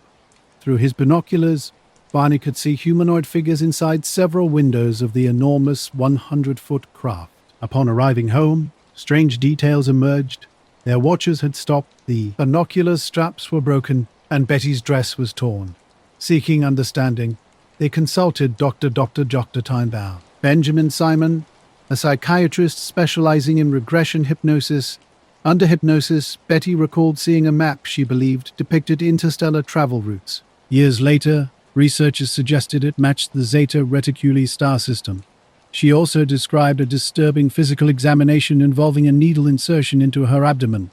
Barney's account complemented hers, describing humanoid beings with large heads and oversized eyes. Their experience would become one of the most famous alleged alien encounter cases in history. The family's trauma was visceral. They retreated indoors, barricading doors and windows, while unseen entities attempted to enter. For hours, they remained trapped, listening to inexplicable footsteps and scratching sounds on the roof and walls. Eventually, the beings slipped away into the night. When police arrived, they found no trace of intruders, only strange ground markings and evidence of the family's desperate attempt to defend themselves. On a chilly December morning in 1987, Philip Spencer, a former police officer turned amateur photographer, set out to walk across the desolate Yorkshire moors. As he wandered, movement caught his eye, a small humanoid figure darting swiftly in the distance. Unsettled, Spencer raised his camera and captured an image of the being. The figure seemed to be moving toward a metallic disc-shaped object hovering just above the ground, emitting a faint humming sound. Moments later, the craft vanished into the mist. Confused by the encounter, Spencer headed home, only to discover his watch had inexplicably jumped ahead by 2 hours. The resulting photograph, though blurry, appears to show a small humanoid with elongated arms and an oversized head. Skeptics have argued the figure could be a person or an animal, but no definitive explanation has been agreed upon. In another extraordinary encounter, a hunter found himself in a terrifying confrontation with strange entities. Initially mistaking them for a helicopter, he soon realized a glowing metallic disc-shaped craft was approaching. Humanoid figures emerged beneath the tree where he was perched, small, thin-bodied beings with glowing red eyes. Alongside these creatures, a towering robotic figure with luminous eyes also appeared. The entities attempted to climb, but struggled to reach his position. In desperation, he ignited several flares to drive them away, yet they remained undeterred. One of the beings raised a strange tube and released a gas that made him feel dizzy.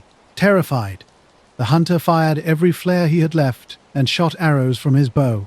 The beings seemed unaffected by his attacks. For hours, the humanoids persisted in their attempts to ascend, while he fought to stay conscious. Just before dawn, the entities withdrew, and the craft vanished into the sky. Exhausted and shaken, the hunter climbed down and made his way to the road where his hunting party found him.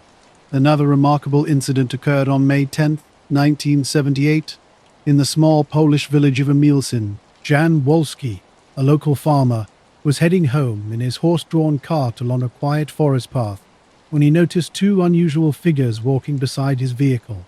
The beings were humanoid but short, wearing tight-fitting suits with greenish-toned skin. They observed him calmly and silently, yet radiated an odd sense of peace. Showing no fear, Wolski continued his journey as the entities climbed onto his cart without uttering a word. No, a farmer encountered something extraordinary in the woods. Hovering over a clearing, a large silver oval-shaped craft caught his attention. Beings guided him toward the object, and a platform lifted him into its interior. The space inside was simple, with smooth walls and dim ambient light. Without verbal communication, the entities conducted an examination using advanced instruments. After completing their study, they gently escorted him back to the platform and lowered him to the ground. Before departing, the beings made a subtle farewell gesture. The craft slowly ascended and then disappeared into the sky, leaving Wolski alone in the forest. Strange ground imprints were later discovered at the site. Local authorities took interest in the case, and Wolski underwent extensive psychological evaluations. Experts unanimously concluded he was an honest man, showing no signs of mental instability or deception. On March 13, 1997, Phoenix, Arizona experienced an extraordinary night. Beneath clear skies, a formation of light stretched across the horizon in a massive V-shape. Glowing amber and moving in complete silence, the lights defied explanation. Witnesses had conflicting descriptions. Some saw separate orbs, while others insisted it was a single, enormous craft. Reports flooded in from across Phoenix, with countless people claiming to have witnessed the mysterious display.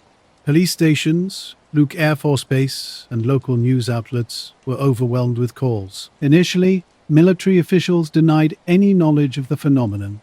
Days later, Arizona Governor Fife Symington held a press conference featuring someone dressed as an alien, seemingly attempting to dismiss the event as a joke. Years afterward, Symington admitted he had personally seen the lights and described the incident as otherworldly. The Air Force later claimed the glowing objects were flares dropped during training exercises at Luke Air Force Base.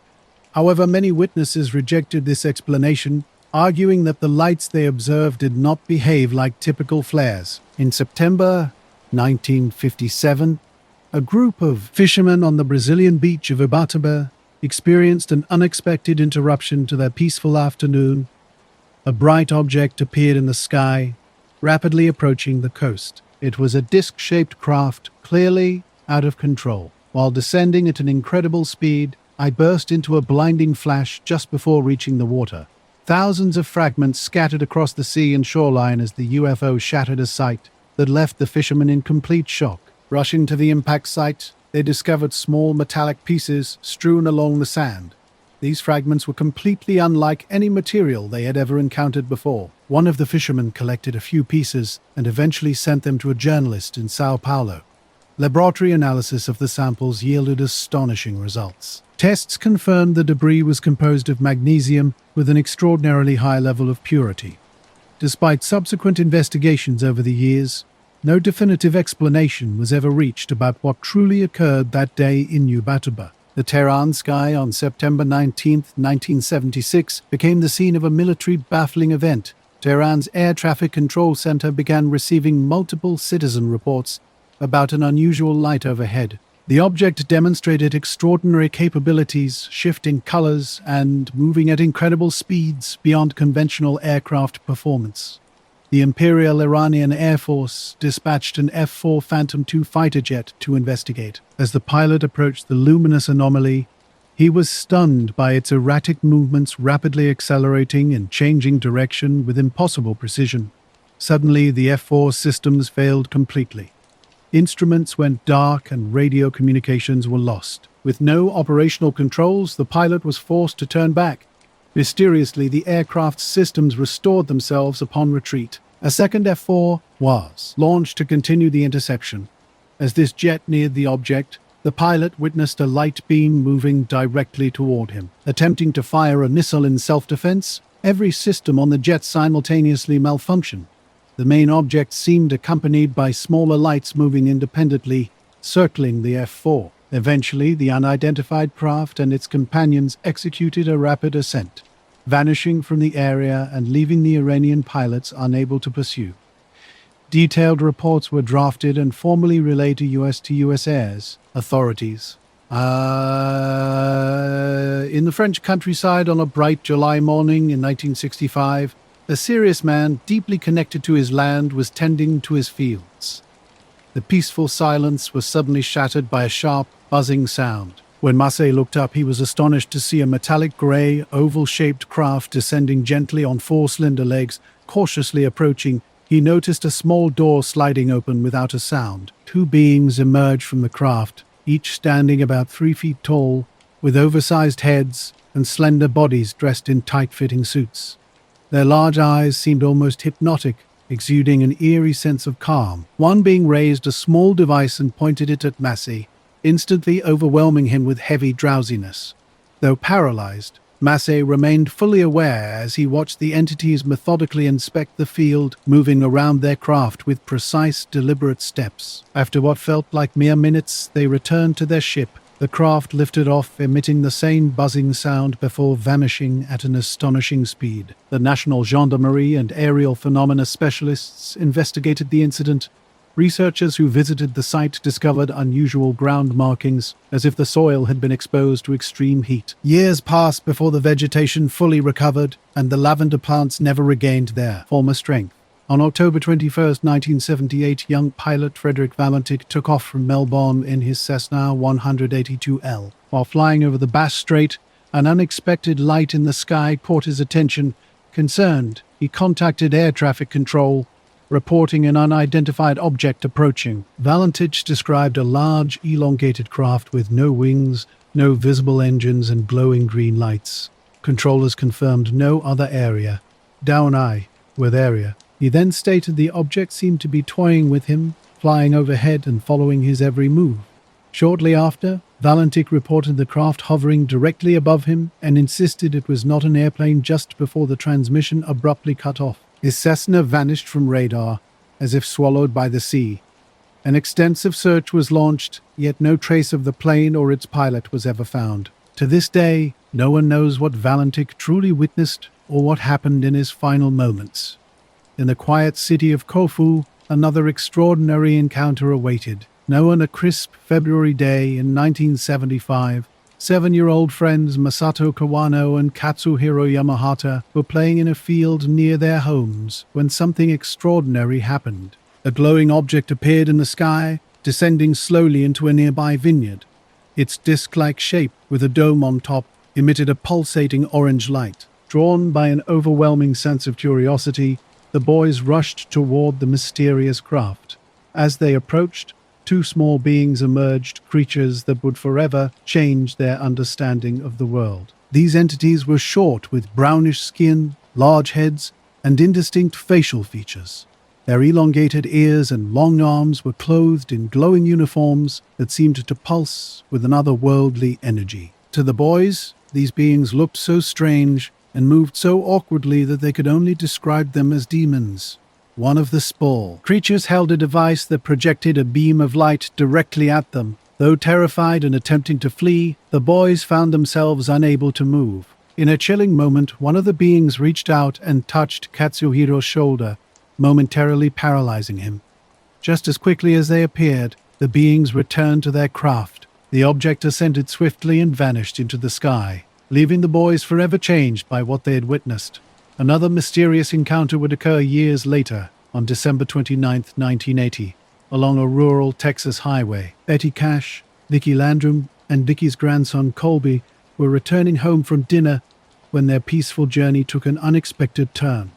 Driving through a dense pine forest, they encountered a massive diamond-shaped object hovering at low altitude. The craft emitted intense flames toward the ground, accompanied by a deafening roar. Betty attempted to get a closer look, but was forced back by the extreme heat. Suddenly, nearly 20 helicopters appeared, pursuing the UFO until both disappeared from sight. The aftermath was devastating. Betty, Vicky, and Colby began experiencing severe symptoms, skin burns, nausea, and hair loss.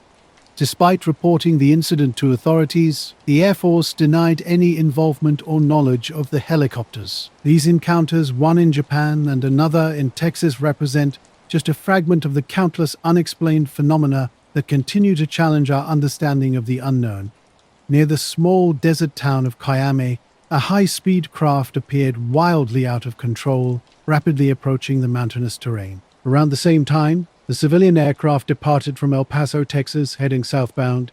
Shortly after takeoff, air traffic controllers unexpectedly lost contact with both the unidentified object and the civilian plane. At sunrise, search teams made a startling discovery. Beside the wreckage of the civilian aircraft lay something extraordinary, a metallic, disc-shaped craft partially embedded in the ground. Despite showing clear signs of a high-speed impact, the craft's structure remained surprisingly undamaged. Mexican military forces quickly arrived and secured the area, establishing a perimeter to investigate. They found the craft was constructed from an unknown material. As authorities prepared to transport the object to a military facility for further examination, unmarked helicopters suddenly descended onto the site. Men wearing military-style uniforms without visible insignia swiftly took control. The Mexican team was immediately replaced, and both the mysterious craft and the downed aircraft were discreetly transported away. No official explanation was ever provided by the Mexican government. Speculation arose that USS of his name's Stound, and forces intervened to recover the craft, potentially fearing it contained extraterrestrial technology. The incident became another mysterious chapter in unexplained aerial encounters. Now, 4 individuals, allied in their nocturnal experiences, sought professional help in 1988. Their shared encounters involved being taken aboard an unidentified craft and undergoing medical examinations by humanoid beings. When they underwent regression hypnosis, their detailed recollections emerged describing examination rooms, advanced instruments, and emotionless beings with large black eyes observing them in silence. In southeastern France, on a cold January afternoon in 1981, a local farmer named Renato Nicolai was working in his field when a sharp, buzzing sound interrupted the quiet. Looking skyward, he witnessed a metallic, disc-shaped craft descending. The object touched down in a clear area with minimal noise, remaining briefly on the surface before rapidly ascending and vanishing into darkness. Stunned, Nicolai approached the landing site. He discovered 2 concentric rings imprinted on the soil, which appeared scorched as if exposed to intense heat. Nearby plants looked withered. The farmer reported the incident to authorities, who promptly investigated. France's study group on unidentified aerospace phenomena took the case seriously. Their analysis confirmed that the soil had been subjected to extreme pressure. Physical and chemical anomalies in the vegetation suggested possible exposure to electromagnetic radiation. On January 7, 1948, a routine flight took a dramatic turn when Captain Thomas Mantell was piloting his P-51 Mustang over Kentucky. An emergency call from Godman Air Force Base reported an unidentified flying object described by witnesses as enormous and metallic, hovering high in the sky. Mantell was ordered to intercept the mysterious craft. Without hesitation, he accelerated and climbed toward it, reporting a massive, shining silver disc.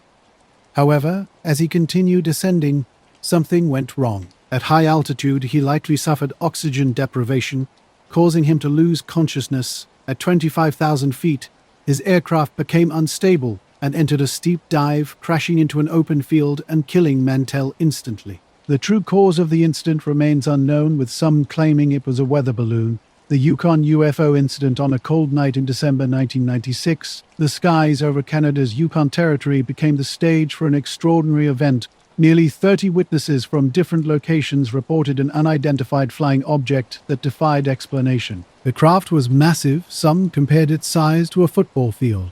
It moved silently, gliding at low altitude over roads and lakes, bathing the night landscape in an eerie glow. Witnesses described a boomerang or V-shaped object that appeared completely solid, blocking out the stars as it passed overhead. Despite a thorough investigation, authorities never found an explanation for the sighting. Some believed it was a genuine UFO, while others sought alternative interpretations. The Wigan encounter in 1923, another puzzling incident, occurred in Wigan, Lancashire. A declassified UK Ministry of Defence report detailed a sighting that left investigators and residents perplexed. One witness claimed to have seen 17 spacecraft flying in a V-shaped formation. The objects were oblong with wings and displayed varying colors. Most remarkably, the witness reported seeing extraterrestrial beings with green skin and cream-colored bellies. The Cussack close encounter on August 29, 1967, a remarkable event unfolded in a small French village that would later be made public by the French government in 2007. Francois, 13, and his 9-year-old sister Anne-Marie were tending cattle when something unusual caught their attention. At first, Francois mistook the figures on the horizon for children playing. As he looked closer, he realized they were 4 small beings with black skin and oversized heads. The siblings watched in shock as these creatures moved around a spherical metallic craft with a dome on top, reflecting sunlight with an almost blinding glare.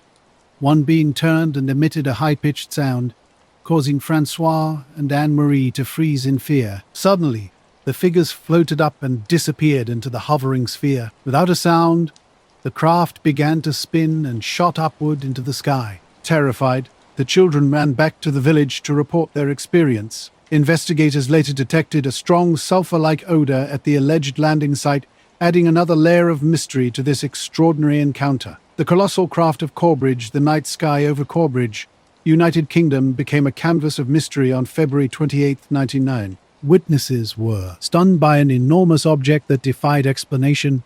This wasn't just any ordinary sighting. The craft stretched across the expanse like 10 football fields, sporting a distinctive arrowhead shape that made the encounter truly extraordinary. The Falcon Lake UFO Stephen Michalak's ordinary mineral hunting expedition on a crisp morning of May 20, 1967, near Falcon Lake, Canada, turned into an unforgettable encounter. While examining rock formations, he heard an unexpected high-pitched beeping from above. 2 disc-shaped objects appeared, with one smoothly landing on the rocky terrain, while the other hovered briefly before darting away.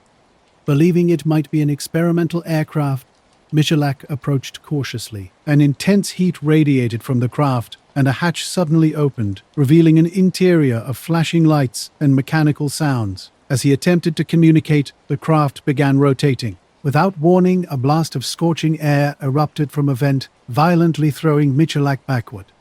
Later investigations revealed traces of radiation at the landing site and a significant magnetic anomaly, adding scientific intrigue to Michalak's extraordinary experience. The Exeter incident on September 3, 1965, a quiet night in Exeter, United States, took a dramatic turn.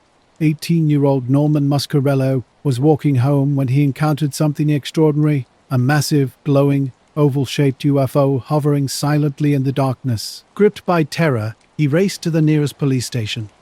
His genuine fear convinced Officer Eugene Bertrand to accompany him back to the site. Upon arrival, the officer witnessed the same inexplicable phenomenon. The UFO remained hovering over the field, moving with impossible grace. The object's behavior defied logic. It approached the patrol car, flooding its interior with an intense glow and performing maneuvers beyond any known aircraft's capabilities. Both men watched, transfixed and afraid, as the mysterious craft eventually drifted away and vanished into the night. The Kenneth Arnold case began on a crystal-clear day over the Cascade Mountains in Washington. On June 24, 1947, private pilot Kenneth Arnold spotted something extraordinary while flying. In the distance, flashes of metallic light caught his eye. 9 airborne objects were flying in formation, reflecting sunlight like mirrors. These thin disc-shaped objects moved at an astonishing speed. Arnold estimated around 1,700 miles per hour. They had no visible tails or propulsion systems and moved erratically, skipping across the sky like stones on water. Within seconds, the objects disappeared behind a mountain range. After landing, Arnold described his sighting to reporters, comparing their motion to saucers. This simple description led the press to coin the term flying saucers, sparking a worldwide fascination with UFOs.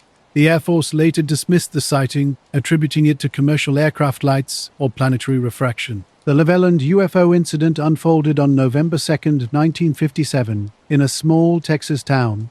Around 11 p.m., Pedro Saucedo and Joe Salas were driving down a dark highway when a radiant, bluish-glowing object appeared above them. Saucedo immediately hit the brakes as his truck's engine mysteriously shut off. The craft hovered menacingly over their vehicle. When it vanished into the distance, the truck's engine inexplicably restarted, as if nothing had occurred. On December 9, 1965, another strange event captivated public attention in Kecksburg, Pennsylvania. A glowing object streaked across the sky, leaving a fiery trail. While some initially thought it was a meteorite, the object seemed to maneuver before descending into a nearby forest. Witnesses described a bell-shaped object with peculiar hieroglyphic-like markings. Military personnel quickly sealed off the area, blocking civilians from approaching. Some townspeople claimed they saw the object being loaded onto a military truck. The official explanation cited a meteor crash, but the secrecy surrounding the incident only fueled further speculation and suspicion. During recess, 14 children suddenly found themselves face-to-face with something extraordinary. An elongated silver craft had landed nearby, its surface dimly illuminated with a distinctive dome on top. As the children watched in amazement, a humanoid figure emerged near the vessel. Clad in a form-fitting metallic suit, the figure moved slowly, seemingly surveying the surrounding area. At first, the teachers dismissed the children's account as pure imagination. However, as more students independently shared remarkably similar details, the story began to gain credibility.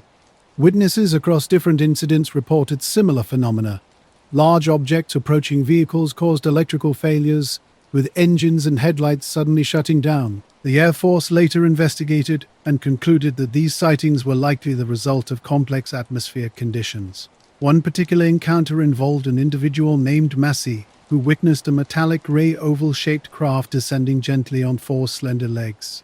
2 beings emerged, each about 3 feet tall, with oversized heads and slender bodies wearing tight-fitting suits.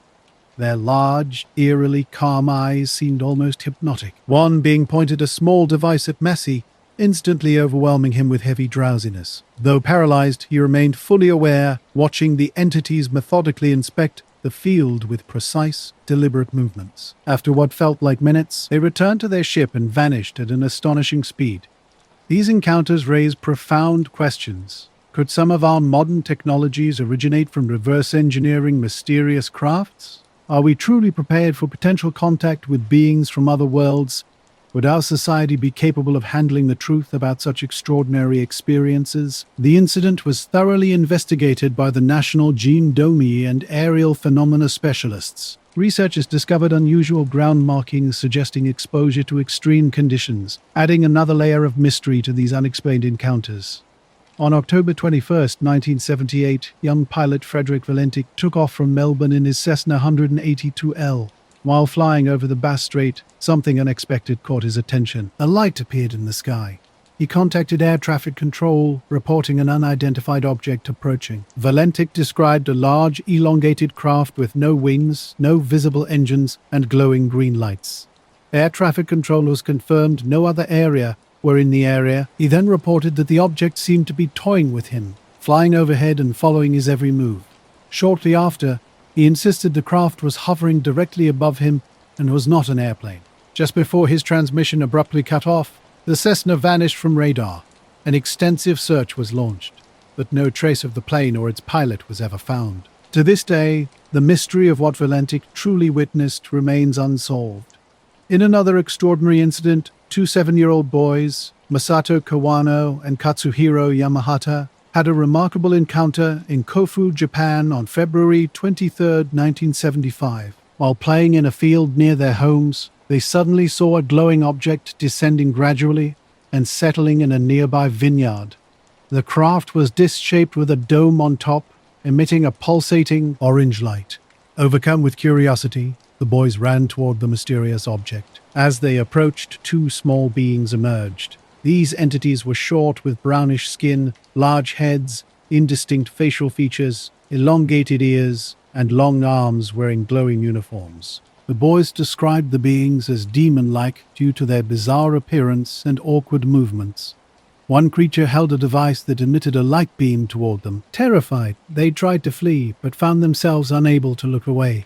One being touched Katsuhiro's shoulder, momentarily paralyzing him. Moments later, the beings returned to their craft, which ascended swiftly and vanished into the sky.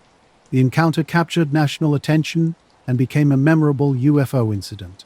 On December 29, 1980, Betty Cash, Vicky Landrum, and Vicky's grandson Kobe were driving home after a pleasant dinner along a rural Texas highway. Their peaceful journey took a dramatic turn when a bright glow appeared in the dense pine forest sky. A massive diamond-shaped object descended, hovering at low altitude and emitting flames toward the ground with a deafening roar. Betty stepped out of the car for a closer look, but was quickly forced back by intense heat.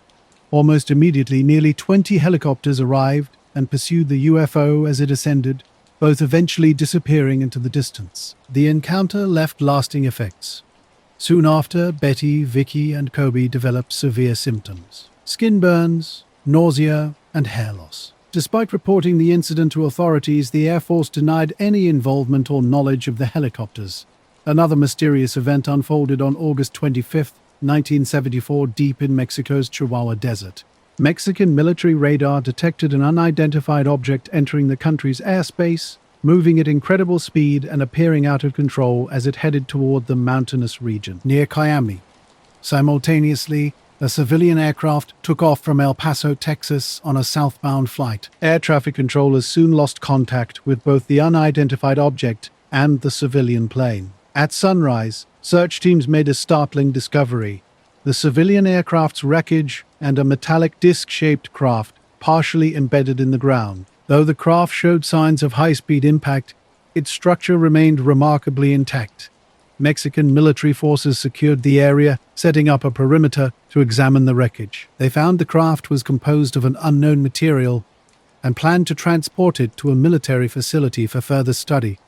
Before they could proceed, unmarked helicopters suddenly appeared. Men in military-style uniforms without visible insignia swiftly took control of the operation. The Mexican team was replaced, and both the craft and the downed aircraft were discreetly transported away. The Mexican government never provided an explanation for these events. Not four artists set out on a wilderness adventure in northern Maine's remote waters during August 1976. Their evening fishing trip on Allagash Lake would become something far more extraordinary than they ever anticipated. While sitting quietly in their canoe, one of the men spotted an unusual light on the horizon. What initially seemed like a distant star quickly transformed into something much larger and closer. A glowing object began moving toward them, steadily increasing in size and revealing a radiant, silent presence hovering directly over the lake. Panic seized the group as they frantically paddled toward shore. The mysterious object tracked their movements, suddenly engulfing their canoe in an intense beam of light. Then everything went black. When they regained awareness, nothing made sense. They had no memory of reaching land or understanding how time had passed. Their abandoned campfire was reduced to embers, suggesting significantly more time had elapsed than they remembered. Over subsequent years, each of them began experiencing recurring nightmares connected to that singular night. Their dreams revealed being taken aboard a craft and subjected to medical examinations by strange humanoid beings. In 1988, seeking clarity, the four men underwent regression hypnosis to explore their lost moments. Their recovered memories were remarkably consistent, describing detailed examination rooms, advanced instruments, and emotionless beings, with large black eyes silently observing them. While official explanations remain uncertain, some speculate that U.S. forces might have intervened to recover the craft, believing it potentially contained extraterrestrial technology. On January 7, 1948, an extraordinary event unfolded over Kentucky involving Captain Thomas Montell piloting a P-51 Mustang. What began as a routine flight quickly turned into a mysterious incident. An emergency call from Godman Air Force Base reported an unidentified flying object hovering in the sky. Witnesses described it as enormous and metallic. Montell was ordered to intercept the mysterious craft. As he approached, he reported seeing a massive, shining silver disc. Something seemed wrong. While ascending, he began losing control of his aircraft.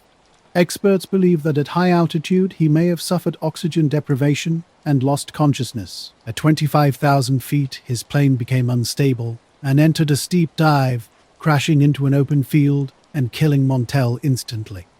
The true cause remains unknown. Some claim it was a weather balloon, while others insist it was a genuine UFO. France's study group on unidentified aerospace phenomena took the case seriously. Their analysis confirmed extreme soil pressure and physical and chemical anomalies in the vegetation, suggesting possible electromagnetic radiation exposure. Another remarkable incident occurred on the night of December 11, 1996, in the Yukon Territory, Canada. Nearly 30 witnesses from different locations reported an extraordinary sighting. The unidentified flying object was staggering in size, with some comparing it to a football field. Lights bathed the night landscape in an eerie glow as it moved silently at low altitude over roads and lakes. Witnesses described the craft as boomerang or V-shaped, appearing solid and completely blocking out the stars as it passed overhead. Despite an official investigation, no explanation was ever found for this sighting. In 2003, an equally bizarre event took place in the town of Waken, Lancaster. One witness claimed to have seen 17 spacecraft flying in a V-shaped formation. The objects were described as oblong with wings and varying colors. A detailed report of this sighting was later declassified by the UK Ministry of Defence. The incidents left both investigators and residents baffled, adding to the ongoing mystery of unidentified flying objects and their unexplained nature. On a bright August 29, 1967, a remarkable UFO encounter occurred in Coussac, a small village in central France. 13-year-old Francois and his 9-year-old sister Nari were tending to cattle when their peaceful day took an extraordinary turn. Francois Swan first spotted unusual figures on the horizon, initially mistaking them for children playing. As he looked closer, he realized these were 4 small beings with black skin and oversized heads. They were moving around a spherical metallic craft with a dome on top, reflecting sunlight so intensely it was almost blinding. The siblings stood frozen in shock as one of the beings turned toward them and emitted a high-pitched sound. Suddenly, the figures floated upward and vanished into the down, hovering sphere. Without a sound, the craft began to spin and shot upward into the sky. Terrified, the children sprinted back to the village to report their extraordinary experience. Later investigations revealed a strong sulfur-like odor at the alleged landing site. This incident became part of the UFO reports made public by the French government in 2007. The encounter was part of a series of remarkable UFO sightings documented during that era. Another notable incident occurred on February 28, 1999, near Corbridge, United Kingdom, where witnesses reported an enormous craft spanning the size of 10 football fields with a distinctive arrowhead shape. Similarly, on May 20, 1967, along the shores of Falcon Lake in Canada, an event unfolded that would leave a lasting impact on Stephen Mickle, an amateur geologist exploring the area. While examining rock formations, he heard a high-pitched beeping sound and witnessed 2 disc-shaped objects descending. One craft landed smoothly on the rocky surface, radiating intense heat. The other hovered briefly before rapidly flying away. Mikhail cautiously approached, believing he might be observing some experimental aircraft. The encounter would permanently scar him, both physically and emotionally, marking another mysterious chapter in the annals of UFO encounters. An interior filled with flashing lights and mechanical sounds revealed itself. He moved closer, attempting to communicate, but no response came from within. The craft began rotating, and a blast of scorching air erupted from a vent, striking Mikulak in the chest and throwing him backward. Later, investigators detected traces of radiation at the landing site, along with a significant magnetic anomaly. On June 24, 1947, Private pilot Kenneth Arnold was flying over the Cascade Mountains in Washington. The sky was clear, offering perfect visibility. In the distance, something unusual caught his eye.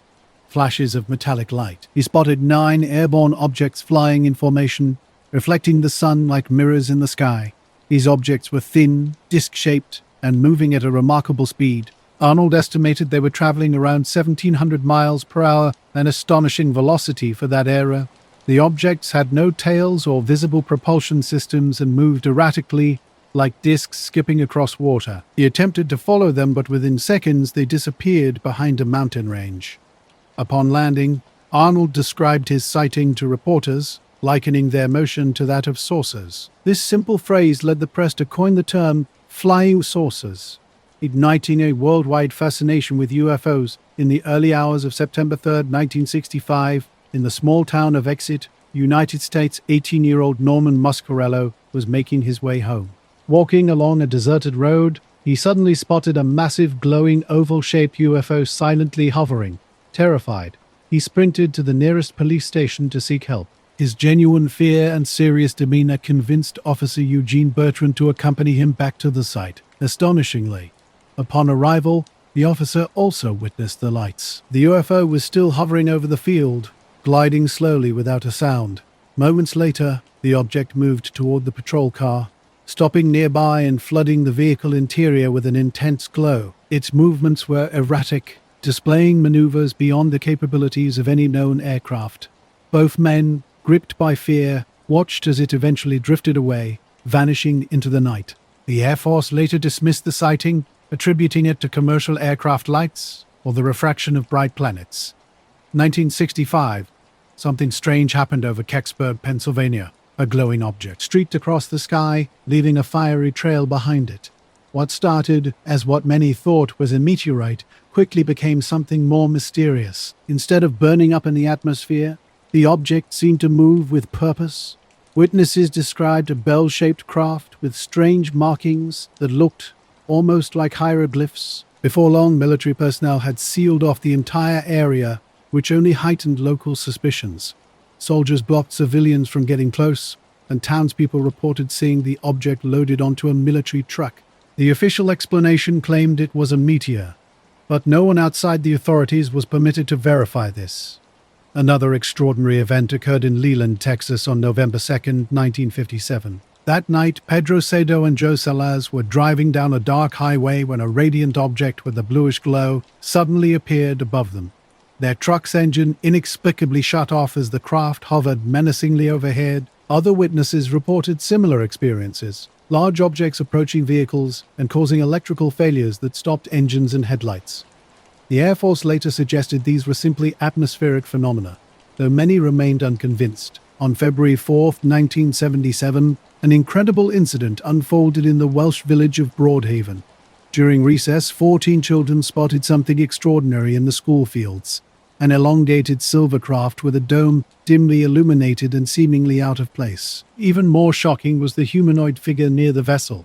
Clad in a form-fitting metallic suit, the being moved slowly, appearing to survey the surrounding area. Initially, teachers dismissed the children's accounts, but as more students independently described identical details, the story gained credibility. These encounters continued to challenge our understanding of what might exist beyond our known world. We stand at a crossroads, confronting profound questions about potential extraterrestrial technologies. Our understanding of the universe might be radically transformed if these mysterious crafts could be reverse-engineered. Some of our most advanced technologies might actually emerge from such groundbreaking research. But deeper challenges loom beyond technical possibilities. Our society faces a critical test. Are we emotionally and intellectually ready to encounter beings from other worlds? The truth could fundamentally reshape everything we believe about our place in the cosmos. Would our current social structures, beliefs, and understanding be able to withstand such a revolutionary revelation? These aren't just speculative musings. They represent serious considerations about humanity's readiness for potential contact with extraterrestrial intelligence. The implications stretch far beyond scientific curiosity. touching the very core of human perception and our collective capacity to adapt to the unknown. I apologize, but it seems you haven't provided the original text that you want me to rewrite. Could you please share the specific text you'd like me to restructure? Once you do, I'll be happy to help you rewrite it according to the guidelines you've outlined.